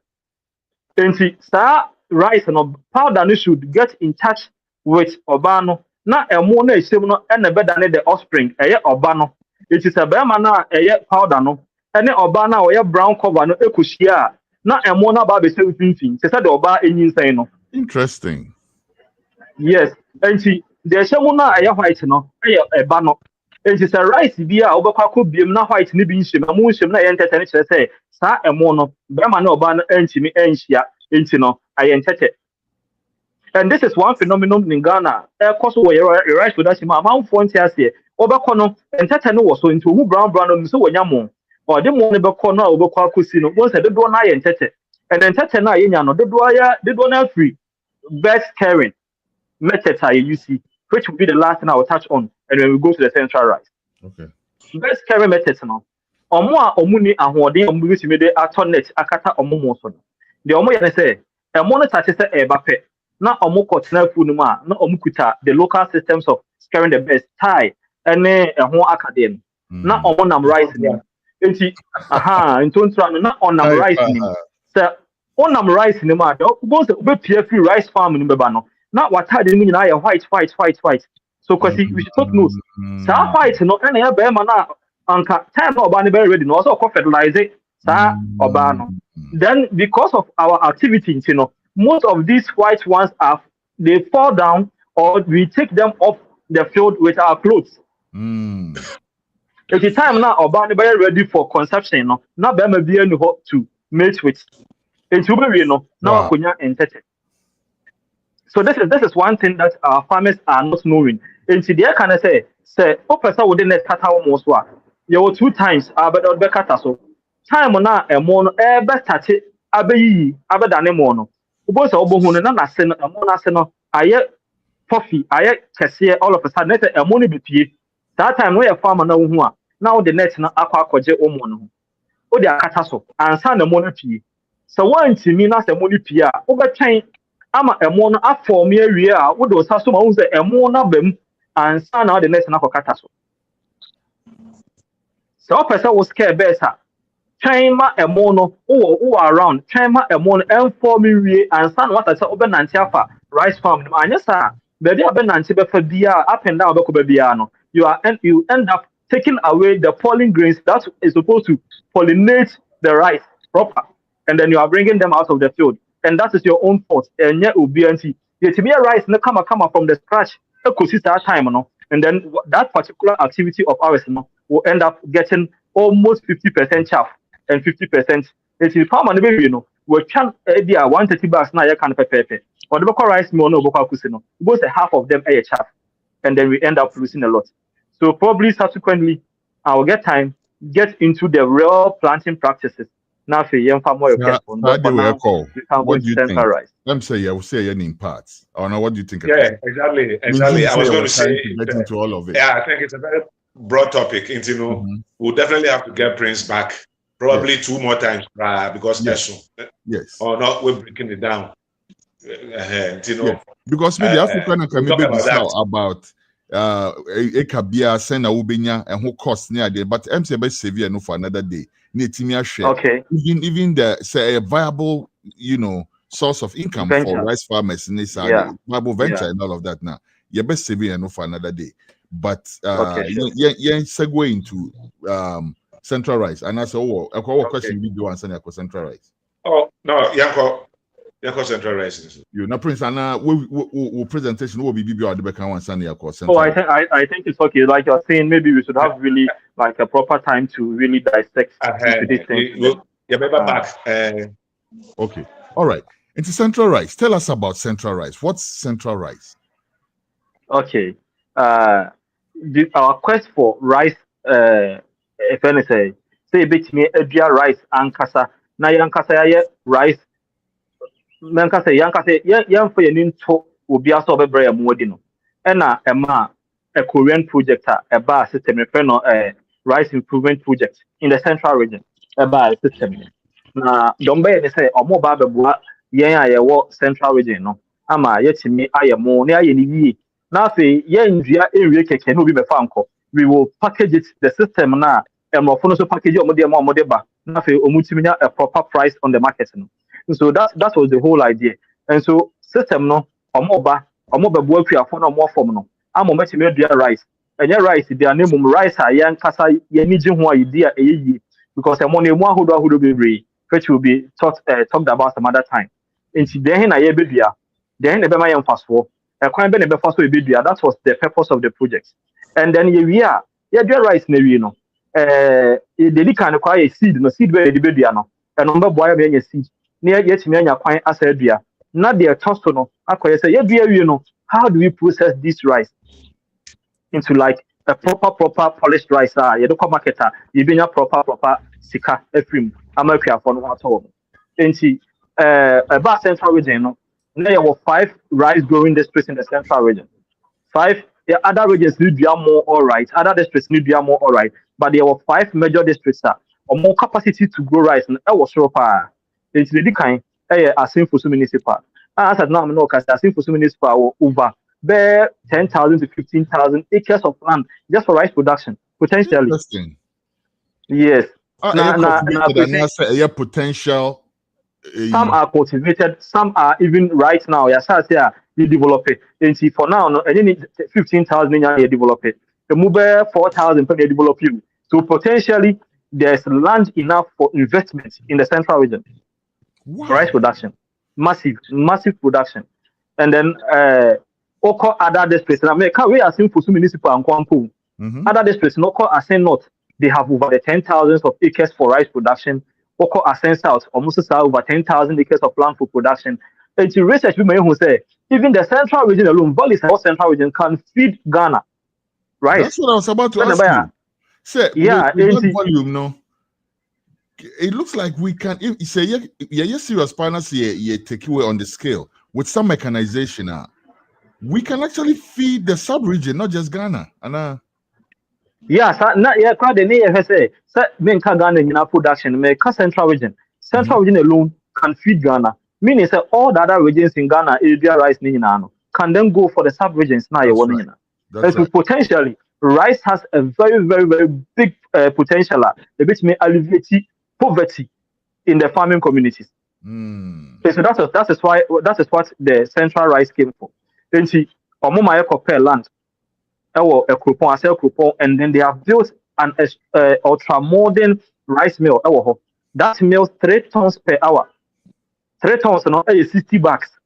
It is 1 hour beer and rice machine named 60 bags. And so if even this machine is supposed to work for 8 hours a day, you can imagine the quantum of rice, 480 bags in a day, in a week, in a month, in a year. Let's just say rice production, quantum. And this mill has all the facilities, right from milling to bagging, packaging. You pictures also. And see, the whole system is now in place. The project has ended, and now sustainably, the system is now running without the funding people on support here. And see, you realize whatever they came to do was for the farmers, and so the rice mill was supposed to go for the farmers, but they will say more capacity to attend to the mill our form financially almost running the mill effectively. So they tendered in obi opese oba na on the government back into an agreement na obeje na or running this particular facility then all the terms I know mbeko to me this so and meet the requirements now the mill number man, and then in conjunction with the government they will run the mill for the next 5 years. And then we've got Kantanka group of companies.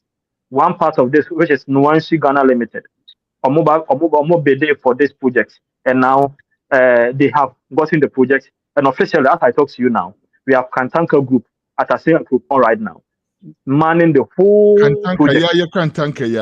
Kantanka, interesting. Kantanka, and they are doing an amazing job. Honestly, they are doing an amazing job. Organic, which is very important, right? Very important. About organic a short while ago. Yeah. And as someone very important. Former MC Fifi Bako Ekasa the other time about Sa project way. Na asamba kwa mibisa first and say organic na because your food security needs to here yempese seed be ba obedua na ne afa chan obekọ na kofan sempia ba no dey nya ho clearance that say organic. But before we go no I call question be Bioana Sana made 1 or 2 minutes. I think so far so good. The only thing just to reinforce we will have to bring Prince back probably 2 more times because a very broad topic. And then I'm going to be but I think yes, we have to feature definitely Prince. But before we go, Nudo, I think Samuel, at least 1 or 2 more questions, my Prince. First of all, quality of rice, so okay, say more. Ghana for you develop a taste before something called perfumed rice, right? Yeah, jasmine rice. And to be honest with you, even here in America, certain types of rice, would see you be the one is a Dani. MC you hardwire you to like a certain type of rice. Rice now rice no. Does it meet the Ghanaians' taste standards? Okay, question that's it. I think it's an important question. And the man can say standard of rice now you produce it for central rice now. It meets every standard for international rice. Every standard. So about the taste, it meets the standard. About the size of the grain, it meets the standard. About the yielding capacity, it meets the standard. So everything there about the rice, which we are doing, a agra rice. Agra rice now, rice I said that the bar Africa. Say the bar persistent rice system, now your dependency on foreign rice now perform. And so this rice was done in a way a bit more compete with any rice on earth. It will have a picture near that one. This particular rice near that one. And yeah, all kinds of foods, both international dishes and then local dishes. It's a rice and make Agra rice, a long grain rice. It has nice perfume. And yes, I offer external perfume, but it has crop research for every day a perfumed rice, a pen agra, and the Abba system. And so right now, whatever you are cooking, it has a very nice aroma, easy to cook, easy to like manipulate any way that you want to really manipulate it. And see, whatever we are having in the system now, because you really have to taste this rice and then see, say, whatever we are saying right now is not just for saying sick, no more, it's something that we are really doing on the ground. Mr. Bakunde, I think probably has gotten the chance, especially our former MC, to taste this rice. Yeah, it's so nice. It's so nice. May arrange and send for moment Binami and Sumen can I think I will attest to it because yes, I've tasted it. Yes. Probably yeah, that relevant amount. Oh, the BB, as I said, the rice balls, and the jollof, the fried rice, the plain rice, whatever rice you want to cook with it now, it's just so nice. But one issue, na young for no be they say a money be or one no see who are not teams through, one no see who are not teams through, and a local rice, you know. Then I told them, say, there are differences in rice, just like there are differences in all other varieties of crops. It is all called yam more. Yam no, you have a say or you put now you different kinds of yam. It is a obi uko bifi now could do na ode. Now the now could have say na that doesn't mean say rice be na rice. No, it's the variety of the rice of the yam type no. It is an agra no so you have any select your rice now who do be rice be how no. It's a very bit too Jimmy, a bit 2,000 and being a move or a basic just a chance and being, but this particular one, no, it fits all the international standards. A bit, Maka say, Kobe Bia, we have the confidence that it's going to be the standard the people there really want a rice to meet.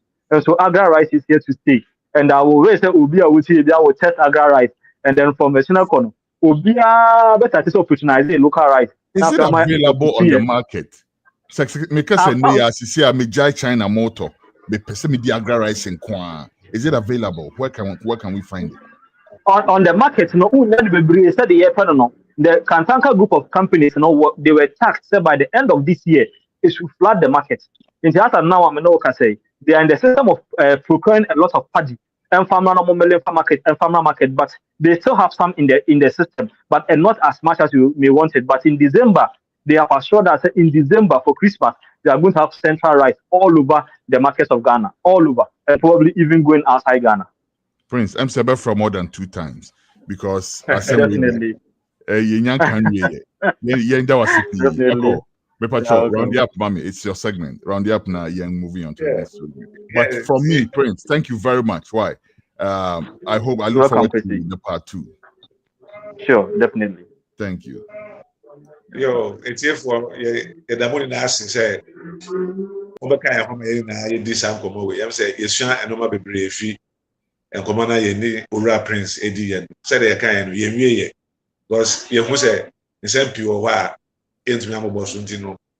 Yabama Ura Prince, Asia Babio, and your back when you maybe Guami and Safra, Tony Bedin Como, a free and there way no. I'm saying, Obayobia, Obetai, Abba, a few days so. That's right. Yanedi, Comoso, the Yada, Ura Princess, the Bray. Said I can with a friend. Now, it will be also TA program. So I see. Monkoswana Muntie, if you say, and then I will name no, never Banpono, at the pussy, they had it done. With the money, nice one.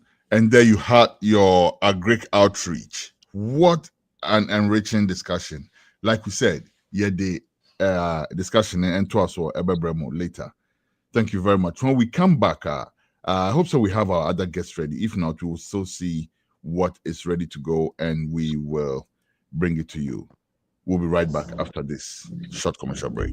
Making healthy food choices are a daily challenge for most people. You see, the food you eat can either be the safest and most powerful form of medicine or the slowest form of poison. Introducing the Green Health Pharmacy and Functional Medicine Clinic that gets to the root cause of your disease. We present to you the True Green Foods brand that allows you to enjoy healthy food options without sacrificing the foods you love. True Green Foods have low-carb swallow options for fufu, banku, tuozafi, eba, kenke, amala, and semovita. Good tasting and supremely delicious without compromising blood sugar, blood pressure, cholesterol, weight management goals, and all diseases that one may be battling with. They also have a low-carb replacement for oatmeal, grits, and cream of wheat, which are highly dense in carbohydrates. Check out Alta Oats, Beta Oats, Clean Oats, as well as Kajma porridge and cream of laka when you visit our shop. The breakfast options are not just delicious, but meet the standards of an anti-inflammatory diet. All True Green Foods are all diabetic friendly. Find Green Health Pharmacy in Woodbridge, Virginia, or call us on 703-670-3640. WhatsApp 571-300-5039. Find us on IG at Green Health Farm. There's no better way for a healthy lifestyle. Remember, your health is your wealth.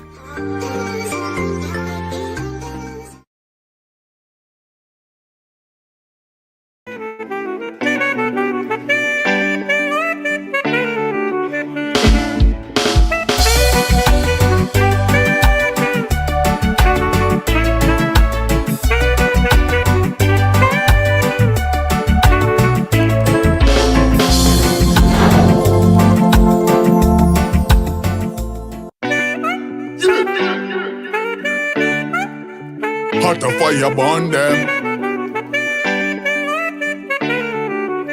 Red lava done them. Diarrhea run them.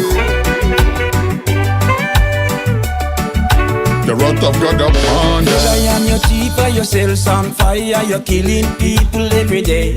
Anytime you open your mouth, up here lie, you're leading my people astray. Government by family and friend, corruption never end. And you tell us said you are God sent, but when we turn around the bend, you thieving with a pen. Coffee with family and I struggle for fed. And when you come after we, like the cock on the end. What a pity when we sell our dignity as men. Politicians them attack we from the rear end. Lead we to a dead end. And the fake preacher telling I and I feel repent. With the money in my pocket is a mountain again. And when the gap are ever widen, fences can mend. So this question I send. Where the money there? Where the money there? Where the money there? Where the money there? Where the money there? Where the money there? Where the money there? Where the money there? Where the money there? Where the money there? Where the money there? Where the money there? And me say where the money there? I don't know. Whoa, hot a fire bonding. Until they change their mind, the wrath of God upon them.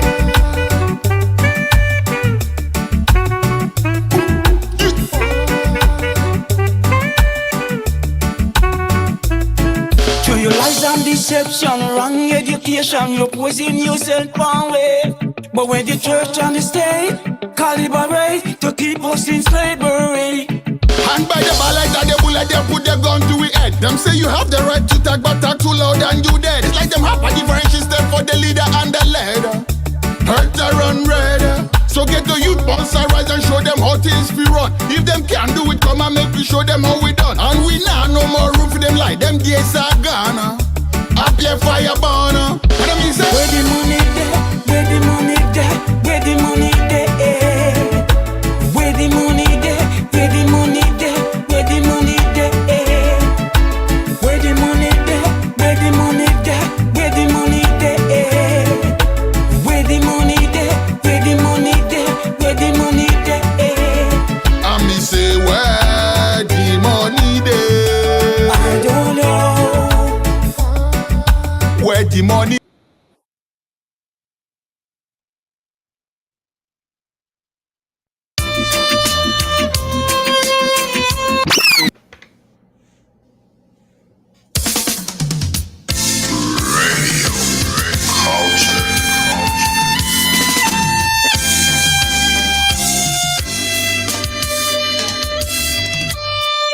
All right.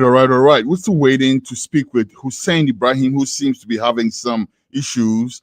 We're trying to solve that, but instead of just sitting, we're going to cut straight to the showbiz segment. Very interesting segment, this one.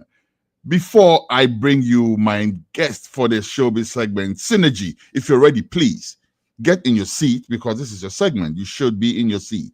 But I will be supporting you same wise because the guest that we have today is a personal mentor. I have so much to tell you about this man. You have no time to listen to it. I'm telling a lie.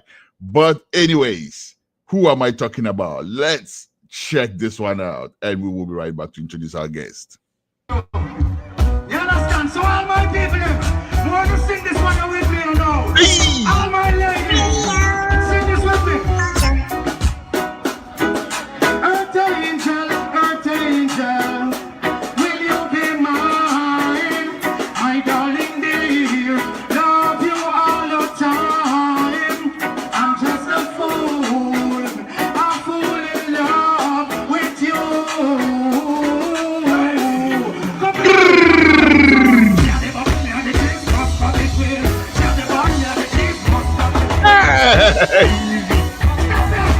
Yo!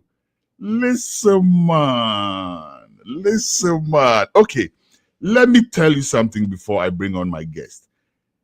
Back in the day, right? Anybody from my generation, if you don't know this song, then that means you that time, then you know they go out, then they come out. You understand? This song, yeah, sure. Those times, that's when the whole genre. You remember in Ghana we used to call it ragamuffin, raga music, raga dancehall music. This man is a pioneer to all intents and purposes, right? And if you check that song that I just played for you right now, you will recognize that song. And if you recognize that song, you will know who played that song. If you know who played that song, then you know who I'm talking about. Let's welcome Clement Irie. Clement Irie. Clement Irie. Personal mentor. I tell you, this man, these are the voices that we were listening to back in the day. These are the voices. For copyright reasons, I would have played you a litany of his music and you would have identified every single one of them. Come follow me and so on. Clement, welcome to the show. Give thanks, my brother. Give thanks. Everything blessed? Everything nice. Everything concurring. Clement, let me ask you though. Let me say happy Father's Day to all the fathers throughout the world, you know? Thank you. Regardless, Thank you on behalf of all the fathers. Every day is Mother's Day and Father's Day for I and I, isn't it? That, let me tell you something. Yesterday, my daughter bought me a present. I received a Father's Day present. And I was surprised because it was a big box. I'm like, oh, so now we're not receiving cufflinks and handkerchiefs anymore. These days we're receiving, people are recognizing fathers more and more. We give thanks for that, not true? Yes, man, we have to give thanks, Yes, sir. Clement. Yes, family. Before anything at all, let me play this video again and I have a question for you on that. Okay. Check this out. Where's that video? Come through, though. King Banter, know yourself. Michael Palmer, easy. Yeah? Yeah, well, my despise soon be here too. You understand? So all my people, you want to sing this one with me or no? All my ladies, sing this with me. Earth angel, will you be mine? My darling dear, love you all the time. I'm just a fool in love with you.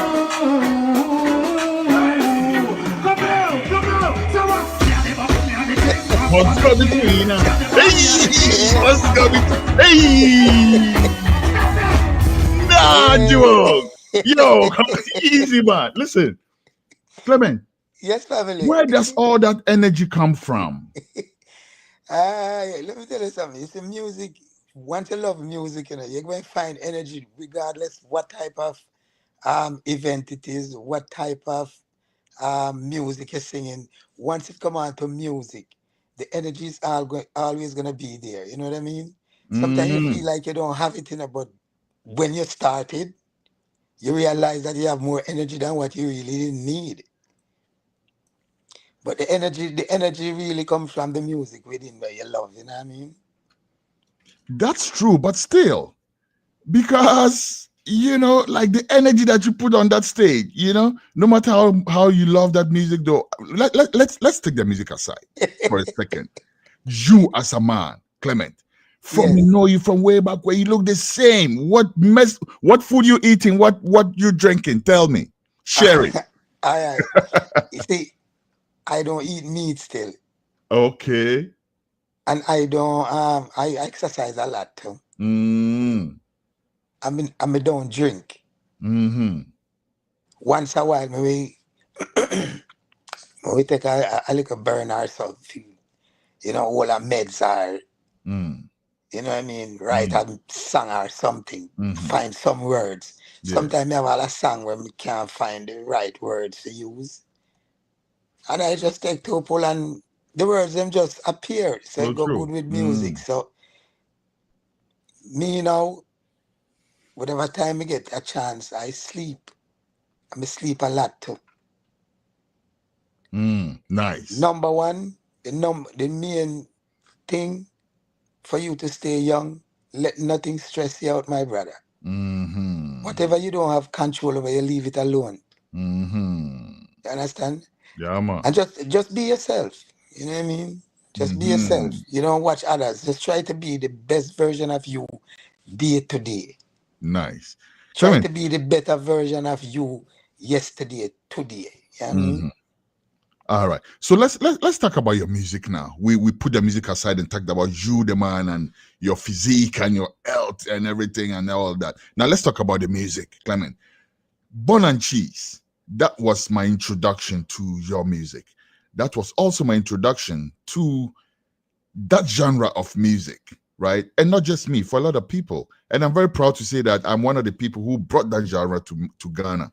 Ask anybody, they will tell you. Those who know it, know it. No question about that. You understand? Right. So yeah, we are the first one who embraced that music and say, hey, listen, man, we knew the reggae, we knew Bob Marley, and we knew Gregory Isaacs and all of that. But now we're hearing a different twist to all that. You understand? The different twists of the genre. That's right. And you were right there in there. Bun and Cheese. First of all, did you have to get licensed to play, to reproduce? I don't know if that's the right word. That the song. Bun and Cheese? No. Earth Angel. No. Yeah. I didn't need anyone to like sign any agreement to do the song Bun and Cheese, you know.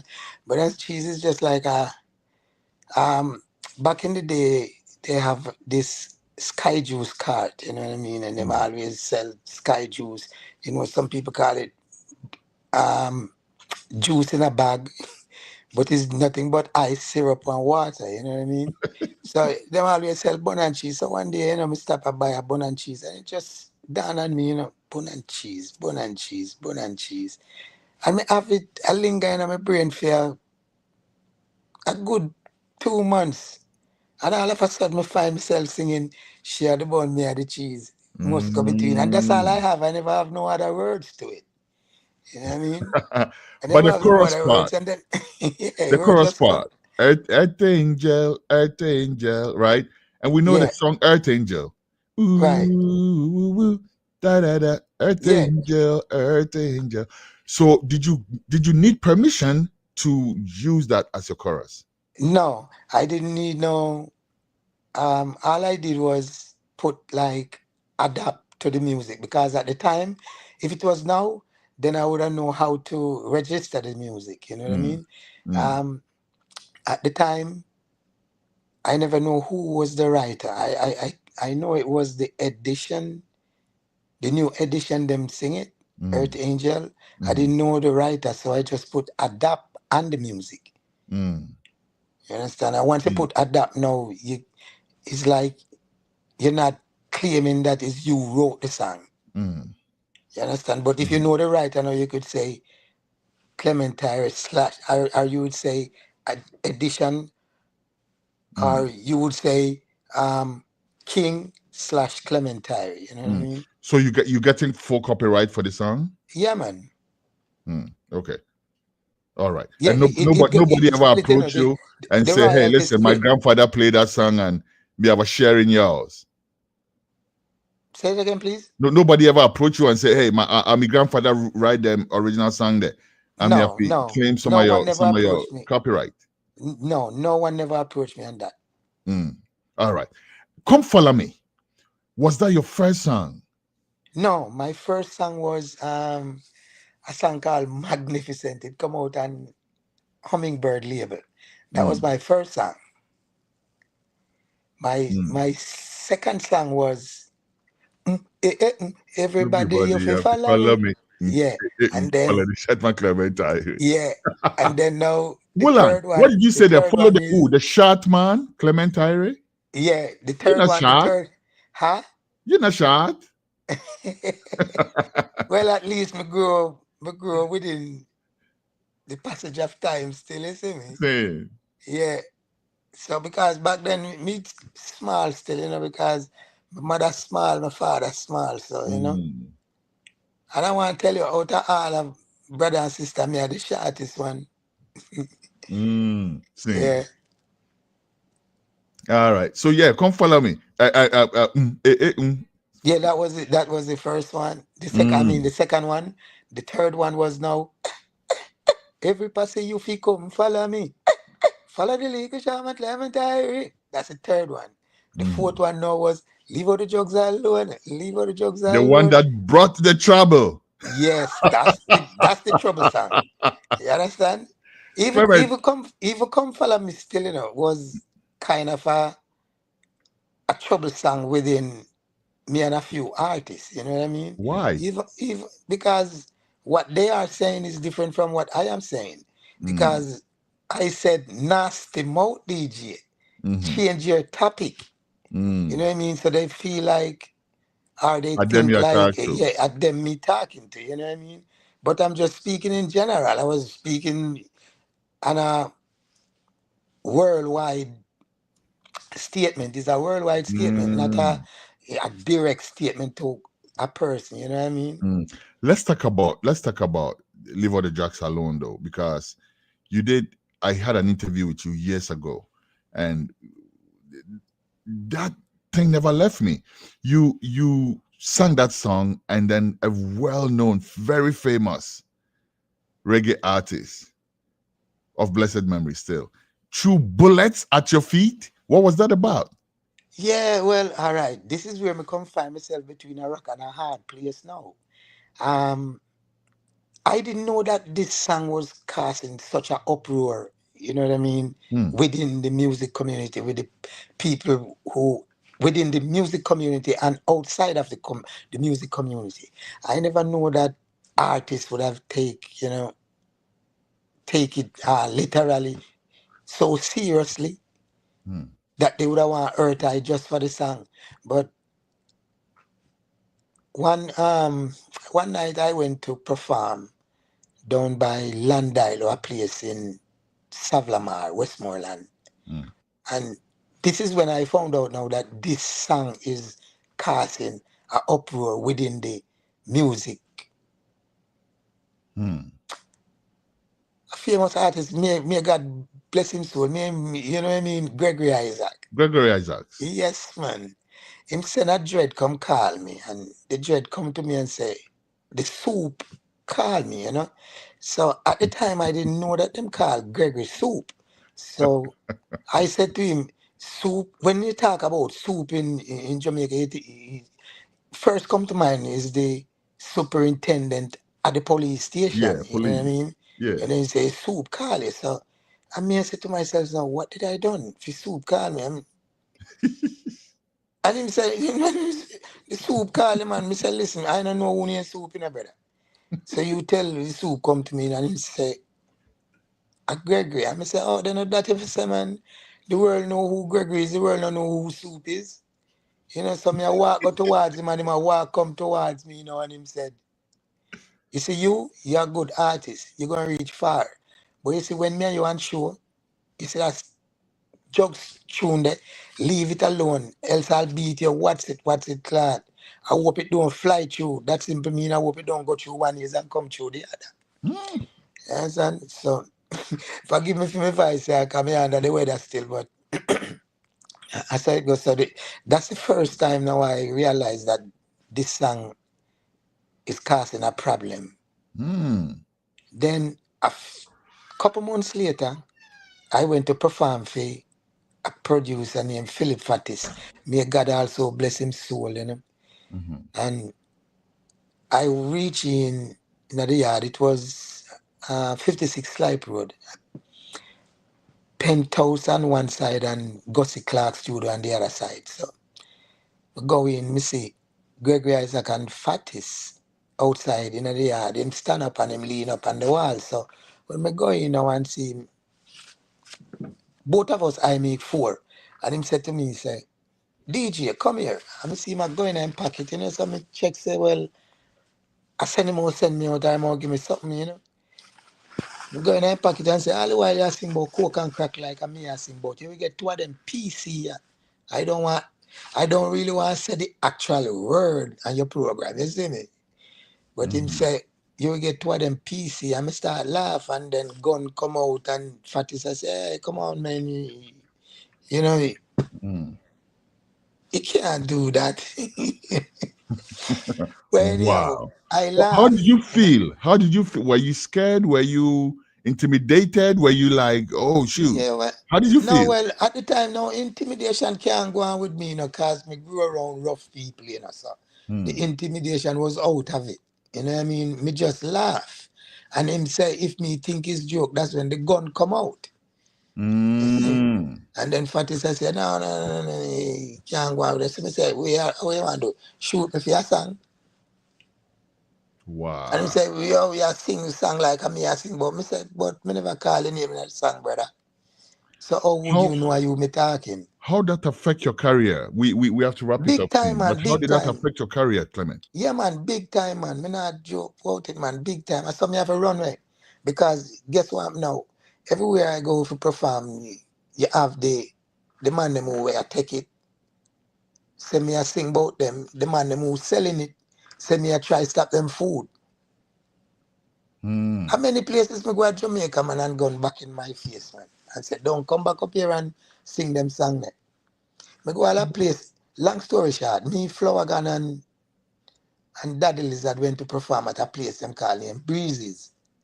Long story short, showtime. Lizard go up, hold the mic. We run things no run we, bossy place. Dance shack out and bong somebody, bossy place. Lizard go up, run, girl, run. The one for the man a come, bossy place. Afi fly out, bossy place. Me go up now, hold the mic. I want you leave out the drugs up. By the time if you say alone, the boo when me hear louder than thunder, you know, my brother. Right. So yeah, man. So when me do, me just take my time and crawl out of the place like ants. You see me? Jump in on my vehicle, go up on the highway and I drive home and I kill myself for laughing and I say, boy, Clement, yo, each tune is so powerful. Then I have a friend of mine now named King Banton said to me, he said, the next day when he hear what's going on, him say, if he didn't know that it was there I was going to perform, him not tell me don't sing the song name, leave out the drugs alone. Because the person who owned the club is a drugs man. You understand? So it really take a toll on me still. So I find myself now in a one destructive situation, self-destructive. You know what I mean? I don't want to have nothing to do with music no more. It hurt my heart. You know, me end up have to run left my family and through now me becomes the breadwinner of the family. Me have to think twice. Can't allow them to draw me out. You know what I mean? Because every single one of my family poor, you know, we're born in poverty. Put it that way, born in poverty, my brother. So me now becomes the breadwinner. And I couldn't afford to disappoint my family. Yeah. First and foremost, before me run away, when my mother hear everything what's going on, she called me and talked to me in the living room and said, son, I heard everything what's going on, you know. Tell me the truth. And I didn't want to tell her anything, you know, because I didn't want her to be worried. So she said, if I not have nowhere to go, if I not leave here, you go dead or I go to prison. You know, I think about it and decide, say, well, you know, I'm leaving the peak of my career, my brother. Just make a name in the music business, you know? Yeah. So that's why you left Jamaica and went to go live in Florida. Yeah, I live in America, yeah. So it What was is it like rough. now, though? What is it like now, many years later? you have been able to revive your career. Yeah, You like are a making it matter of fact, happen. around said 10 years later, I run into a friend of mine named King Banton. And him try to knock some senses in me, you know what I mean? And say, oh, you make them run you out of the music business and you're a good artist, you sing good songs, you know what I mean? I so come now, me start, him bring me down to one studio, them call him Train Line, where I meet this person. Up until this day, we are best of friends. He's still my engineer. Call himself Gilly Priest, aka Real Mackay. You know what I mean? Yeah, him do engineer for Anthony B, Freddie McGregor, Perfect Gidimani, Pressure Bus Pipe, myself, you know, a lot of artists, Michael Rose, Busy Signal, he's a producer as well too, you Oh, know. wow. Interesting. I Yes, would like to so work with him at some point. yes, so Yeah, man. he's the one that I've been around since 2008. Interesting. Yeah, All right. so All right, Clement, we will actually have you back on the on this network on a different show, by the way, where we will actually be promoting your current music. But right. as we wrap up this this segment of the show, as we wrap up the interview, many years later, after that, you have revived your career. You are making it happen. You are, reestablishing your legitimacy in that area. Yeah, man. Have you been to Jamaica since then? And what was the reception? Have you performed in Jamaica since No, then? never, never. I've been back to Jamaica like 4 times, but I never performed there, I never do. A matter of fact, I didn't do no performance. That performance you see there, it was 2016. Just like I said, I big up even King Bantan in the on stage too. So it start from there too. You know what I mean? So it give me back that vibes and the love for the music. That's right. Even though no one see me singing out there on stage, I am always singing into my garage because I went and I bought a boombox, and it come with 3 mic, it come with 2 cordless mic and a remote mic. You see me? So regardless, no one see me still have the love for the music and me continue, exercising the vocal cord. So right now, I have a brand new EP out now on all digital platform. The title name, Work For It. I put out Work another for it. EP, but I never promote it. It never get the right promotion that it need.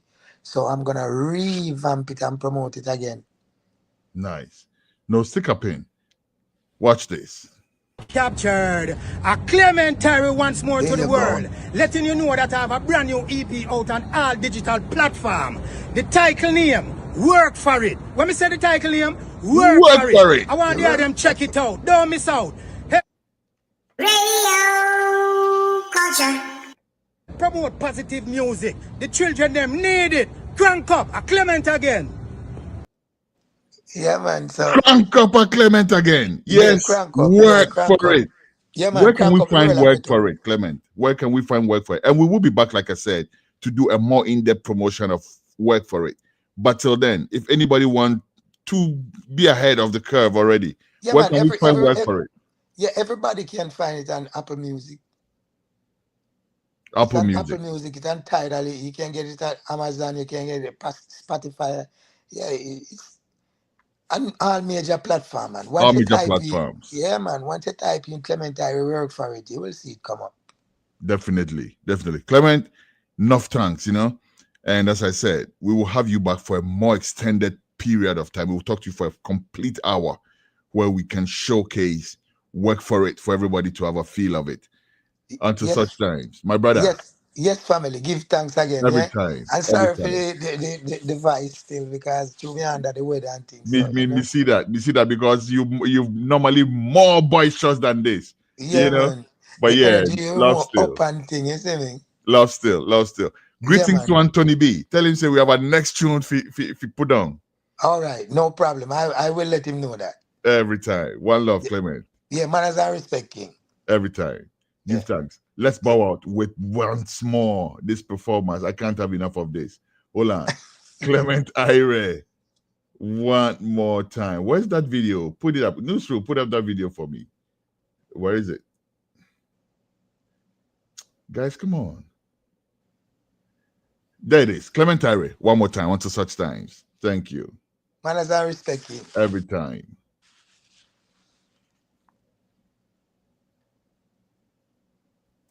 Demons, King Banta, know yourself. Michael Palmer, easy. Yeah? Yeah, well, Mike Spice soon be here too. You understand? So all my people, you want to sing this one with me or no? All my ladies, sing this with me. Earth angel, will you be mine? My darling dear, love you all the time. I'm just a fool, I'm falling in love with you.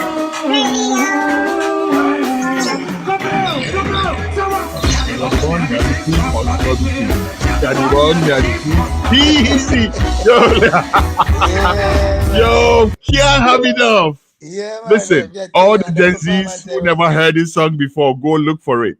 All right, it's called Bun and Cheese. Bun and Cheese. This was my baptism into the dance hall. All right, yes. Yeah, man. I also received a gold record for that song too. You know. Say that again. I also received a gold record for that song, Bun and Cheese. Interesting. Yeah. Interesting. We will speak more about that when we talk. Yeah, man. We have enough more time short still. So next time we have our own hour. Yes, man. Yes, man. Love Clement Irie every time. Blessings and one love. Yeah, king. Man. Yeah, man.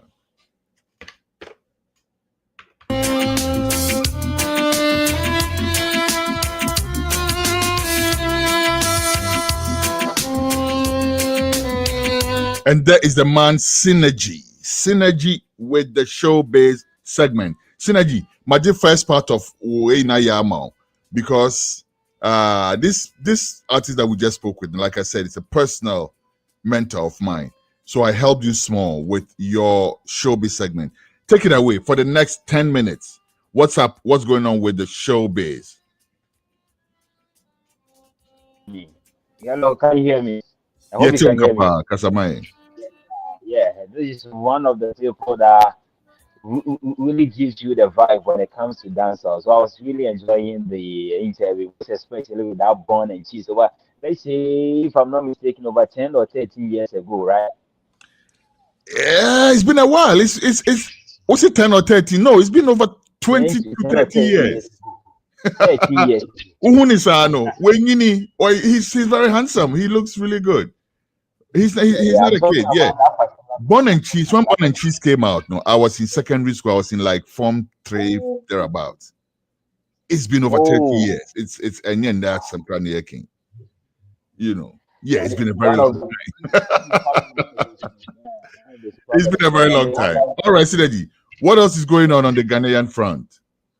The Ghanaian, the most exciting moment, one of the major fan base in Ghana, that is Chatawale. That is where I'll be concentrating most of the showbiz update from, because that is the most trending story right now. The update coming from Chatawale, the camp of SM for Life. For those of you that love Chatawale Dama, that is SM for Life. Quite recently, I don't know if this one can get me the videos of Ejako Nimo. But our first video will be the current president of Ghana, that is John Dramani Mahama, giving the big ups and all the respect to Ejako Nimo, one of the legendary, the people that started this whole thing when it comes to our high life, starting from the Pampa kind of music down to Burger High Life, and now we have the High Life, which has given birth to a lot of the genres that we have in Ghana, which of which we've gotten someone like Chatawale enjoying from it, the likes of the Gen Z artists that we have in Ghana. So with that, John Dramani Mahama, even at a point he felt that Ejako Nimo wasn't alive, but to God be the glory, what's Ejako Nimo is still alive and kicking. John Dramani Mahama is giving the respect to him and saying that even if he has been appreciated enough, he's still calling for other folks or other people, the music lovers or everybody, the corporate body, to give that respect one more time to Eja Konimo and Sana Obewa Wawu Anasa and Sana Obefrimwa were free. So I don't know if Newsroom can get me that video. The President John Dramani Mahama Maya that respect to Eja Konimo. If that video is not ready, then let's move on to the other video, which is also about Eja Konimo and Shatta Wale. An interview happened here between Kafui and Eja Konimo. Heard what Eja Konimo said, giving respect to Shatta Wale for the massive work that he has done in this showbiz, most especially stating the fact that Shatta Wale does his things differently. Also, Shatta Wale is quite different, and he respects him for that. The zeal and the determination and how Shatta Wale does his things, he really respects that. And on that same conversation, that triggered Kafui to say that, oh, if that is the man that you want to have that feeling with, then let me call him on the line. And it was just a blessing and a feeling to have the legendary Eja Konimo spoke to Shatta Wale on that incident, and it was marvelous one there. Eja Konimo sending out, should I say, the plea that not or whatever, but it's just a moment where he feels like, no, if he gets the opportunity to have a collaboration or to have a performance, 94 good years, it is not a joke thing. He's saying that, or per se, for the last time, before so before we are, the artist that he wants to have a performance with is Shatta Wale. He wants to hold the hands of Shatta Wale on the stage and do something together. And Sana Obefrim, our film. And on that, they need to go to the camp of Shatta Wale, and the current manager, Sammy Flex, responded to that. And in that, they are saying that they are making preparation to meet Eja Konimo, the legendary Eja Konimo, one of the people that they gave birth to the music that we are enjoying today, which has given birth to a lot of artists. So, Ras, if you can hear me, this is so big that we have for you right here. Eja Konimo and Shatta Wale. What a big honor! What a big honor! The legendary Eja Konimo himself, Charlie Shatta Wale. This is the biggest feather in his cap so far, I tell you. Yeah. I don't care anything he has achieved. This, to me, the biggest honor so far. Because Eja Konimo is a legend, world legend. 84 years old and still kicking, even though the health is not that straight, but thanks be to God that he's able to talk and do Shatta Wale has to sponsor this.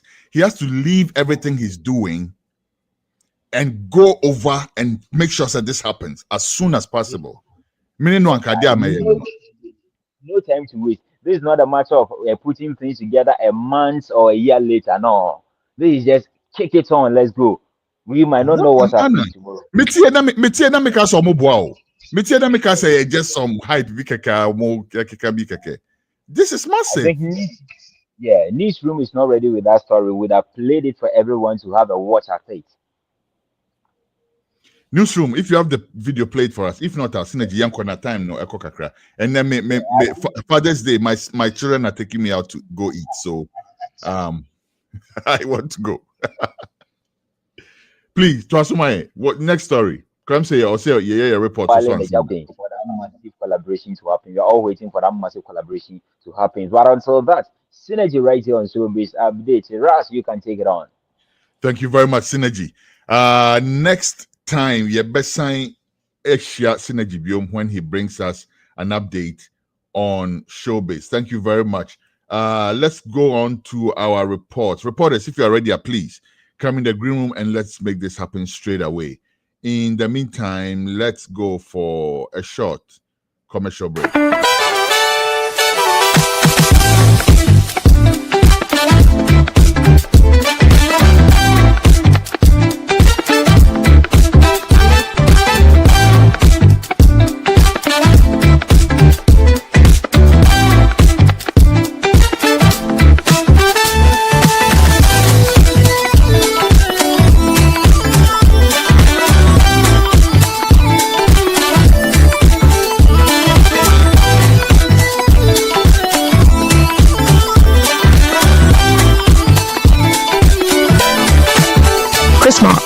Since 1994, crafting natural products.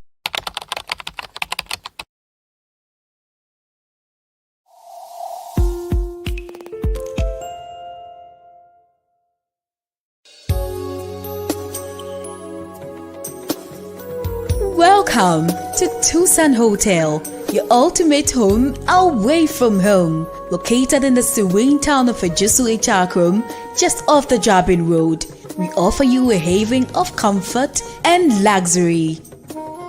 Step into our fully air-conditioned 40 bedrooms, where modern elegance meets convenience. Whether you choose our normal, standard, deluxe standard, or executive rooms, each one is equipped with Wi-Fi and DSTV, ensuring that you stay connected and entertained throughout your stay. Indulge your taste buds at our exquisite bar and restaurant, where our skilled chefs prepare a wide range of culinary delight to satisfy every palate. From local delicacies to international favorites, we have something for everyone. Planning a business meeting or a special event? Look no further than our state-of-the-art conference hall. With a capacity to accommodate 80 to 100 people. It is the perfect venue for your corporate gatherings or social celebrations.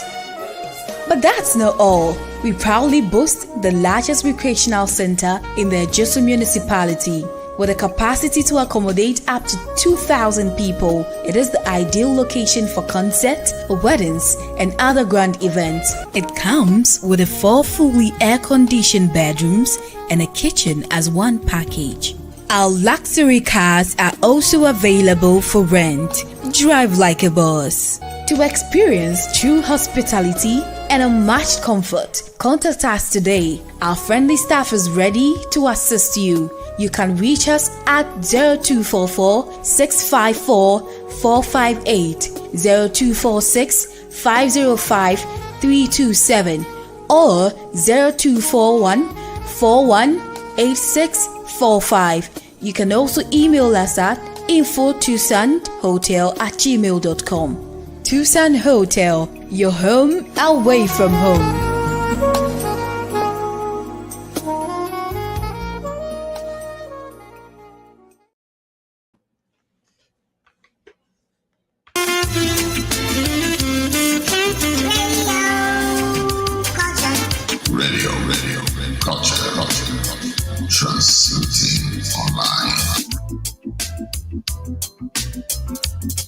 All right, and we are back again. Before we go to the next segment, let me once more officially say Happy Father's Day to all fathers. And let me announce that this evening, Texas time, this evening, I will be back online. I'll be back in the studio with some vintage fathers only reggae music. And the selection, fathers in Yomen Kwanye Bebo. 1 solid hour, fathers music only. But you see this thing I have around my neck. I'm sure people are wondering, say, what is this? See, you see what I got for let me show you. See what I got for my Father's Day. This is what I got for Father's Day for my kids. I got a package, UPS delivered a package at my door, and it, looked all fancy and everything. I wish I had actually brought the packaging to show you. And then when they looked, it had my name on it. I'm like, all right. And then I looked, my kids had sent me this wonderful thing in a very big package. I'm like, okay, so we're not getting cufflinks and handkerchiefs and those kind of things anymore. We're getting much more valuable gifts. This is a neck massager. My biggest daughter, visited the other day, and she noticed that I was wearing some kind of neck thingy, and she, we had a little conversation about it. And lo and behold, she got me this for Father's Day. It's a wonderful present. I love it very much. It's a neck massager. I'm getting a neck massager for Father's Day, not a handkerchief. And I just want to say, sir, it's a complete pleasure to be a father, right? It's a total pleasure to be a father. If you are still on the fence about wanting to be a father or not, I will highly recommend it. It is a very wonderful feeling, not just because of the presents, but just watching your kids, right? Seeing yourself in them, helping shape their their being and watching them grow into responsible human beings. It's just a pleasure. Minima de cra ewiasimu obekese opebio out ewiasimu a ompese obehweba. Anyhow, happy Father's Day to everyone. Let's move on to our reports. My reporters in the green room. I saw Justice right now. He's back. He's off again. Justice, please come in the green room. Let's take the report away. Ajenodia, I think our other reporters are not available at this time for several reasons. But let's go straight to the reports and go speak with our reporter number 1, Justice Mafo. Justice, fire call. Edenekoso. But ebe cheche obi bia omo hwen wo Kumasi Asante mantam ene nkrampomponi mantam ne Ghana fa na nyina cheche obi bia na yesie da sebro sebonsu the occupant of the silver stool yesie no akopena na prabre ne dotiye yanti asemboni bia for the first time ena phone etimi ayira obi anka yenim se nka obokoro no watimi afafo de akoma MC se onye no onya announcement na niura emergency for the first time in Asante Mamponi experiences ade bi say sada no de na your holiday na Mampo traditional council de abetu dwa se omo de so to bibia so se mayenye dede mayemmonyom stores ahodo omo tutu mu nyina se ya biemu se obia se nyom na wo gba utumi gbo wonyom bibia utumi ye na de oye kasamafo de Mampo traditional council chirimfaso hine na chirimfaso hine na akwasi akuoko ono na kasa ne nsentwerofo kasa ese ban no ade a omo free nti se di nshuma ekradwa ombo interview 1 no emfa maya hwefo ne yatifo nyina ba ye shemra se asmampomemu e fa na fija ase na dwura di jamase na pan ne hwehwere nyina mayenya yi mayenye dede asorefo den obia fa na bibia to kopim se ye di ewura kwa akoma nanano eno nyame adom ye de nako ama no pai amamre se ye bia ya ye wi cheza fe de ofiri ye chen na de chichira bo anso ha ne sane no ti gina ha na mi gina committee no na Mampɔhema na dwura hene ane committee ni nananu nyina na eda senam stressa fe de kwa mu da ho wa peso ye waye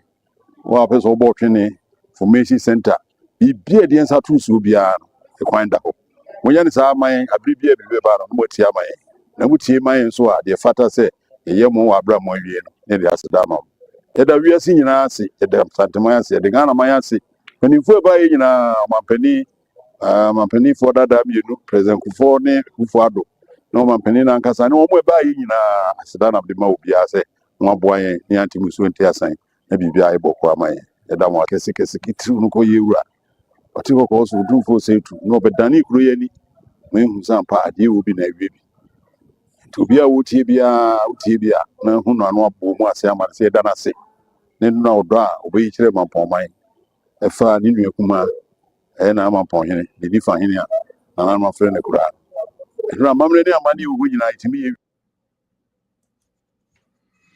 okay ka ye jeno kokonum na akwasi akuoko na ye tene nka na sese ya ye kasa emprepre Kumasi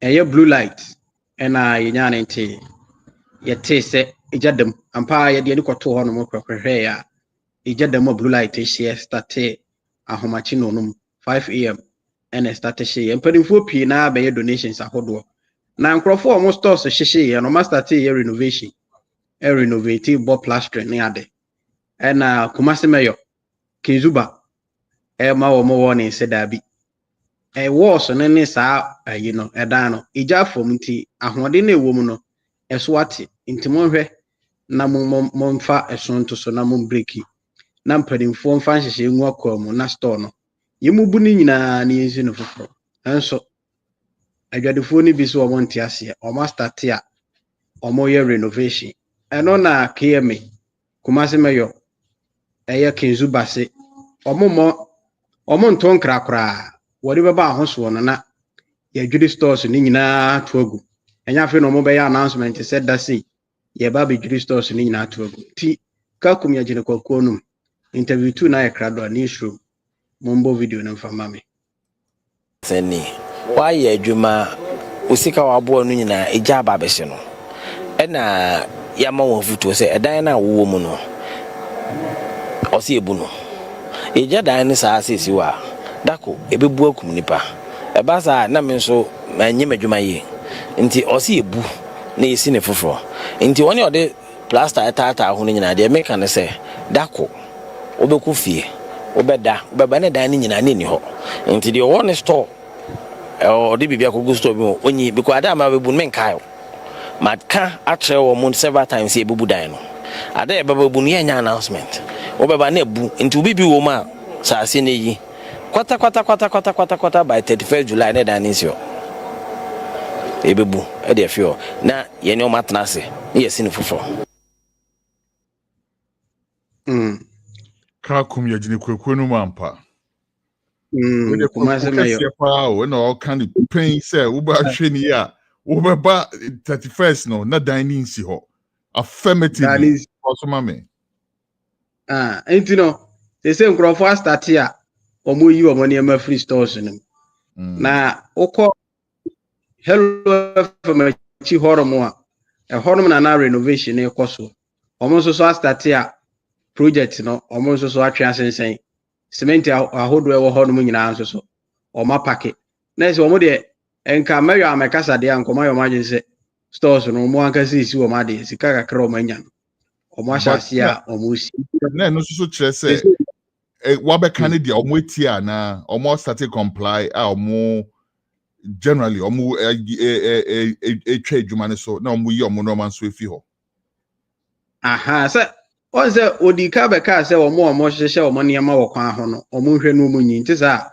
ade achi a city gas ne duru ho no mo a no mercy yeje wo niam no a gise obaka ye me office wo beje nti sa asem no odika kan ye no wanfa ani agoro nti omo hu se waye adwadifo ne saa ne de ye nso so obetuma ye yensa se de wo ka no yamfa anya adwuma obetuma bedwire gu se de wo ka no yeso a untimi so nye no hwe odwirigu a odwiragu kwa enti na ze woniema wo mu de a kona kuko yi woniema na cement a wo ye se wo de bebo plastering no pake ne yi ne ma ne nyina free ho ne ndwiri dan no mu na nhyehyɛ pa o mo de agu akwa bi so mbesi stores no foforo no omo mfa so no mo mfa nsi stores no I see na ade ba kwaso na me pese me busa o omo okay sisi omo start yi no mani film na who said na wo muso ani atese o na we yakoche musika sei na ho yakoche musika sei na we na ho anwan na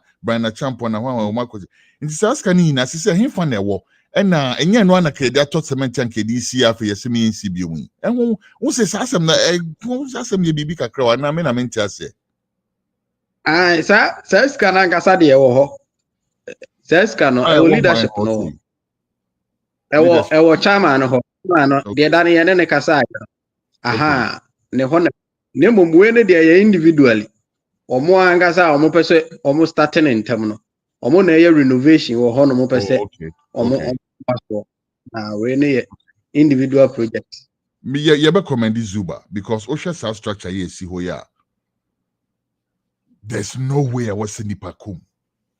I mean me say you complete there but agrobe so efra no patch osha de ye si ho ya nah I was see it me ye no foforo and na who said the editorial and so osha ya ye ka say aban ye tie nipa asem no eye oman bia ekra akoma so ade yen ka ne bibisa right osha who said the other time so ye ka say kejiti aho no ma omo nsi omo nto omo bo na even at all me nim dia zuba eba abeye de but the original idea is say person who hot for the original purpose na ye person de hoye no enti ye twan ahwe de ye be hu say or de hobeye but ye that's CP justice bibi o hobi o de be so so man yan na agent dia ba na so far na the stories am de aba na eno no se ne me de ba na de bia na otwe no so de ne dia to aso yo Enye yebeda wa CP. Genodia me who no green room sisi our same pia. Genodia me pacha o timenka bra na yemfa wonso report no na afi yemfa every ho na yen sorry dwumadi ani so. Yeda wa CP justice so de sa report to ya bray. Yeah, train Sergeant Ojabe, but in the meantime, no, Yenshas a short video way from the official launch of the Tutukese Festival of the Asin people of Ghana in the central region.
Ufin anasiaku cheri piao.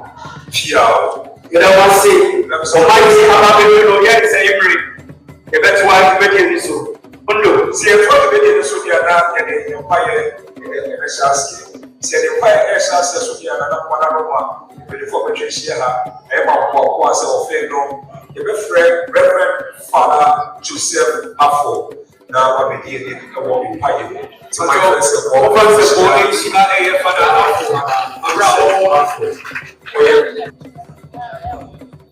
Enizimara mesre na ya mayimudu na yezina mo ashe ya mayinsa. Yene jumezi nyina bolwe asodwe mu aje yakopon ebe kayena. Se bibiara igwewi wo defe ebra yintu yinkwetiri gani yakopon na yezi dweme yinja. Intabri wa bayinara yekọ yakopon ne nyi. Na yenshe yene Bible yasis. We just abandon on Jesus. Hello, is in the world. Amen. Yes, in your opponent that sick was a wire again in our Yankaya Asopia Yame is a my equally in a run.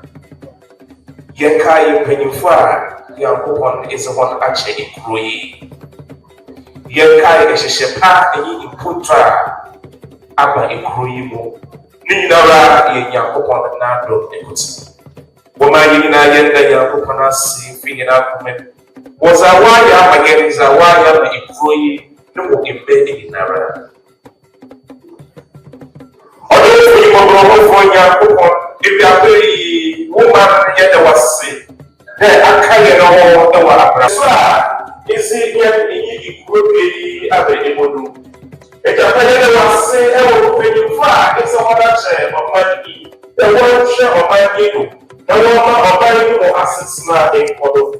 Yet they was say, "Well, I do myself the one in your side is that I want for what I've been putting in the Yet they was so in pride when you fly on the prayer.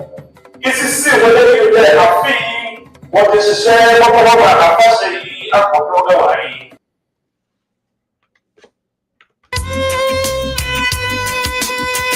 All right. Welcome back. Thank you very much for that video. No, our YouTube channel. This, if you want to watch it, please go to GH News Now on YouTube and watch the full video. Again, we will also stream that video in the course of the week. So please forgive me for truncating that video. But we have been waiting for Nana Nimoba for a Kripim Ajenodia.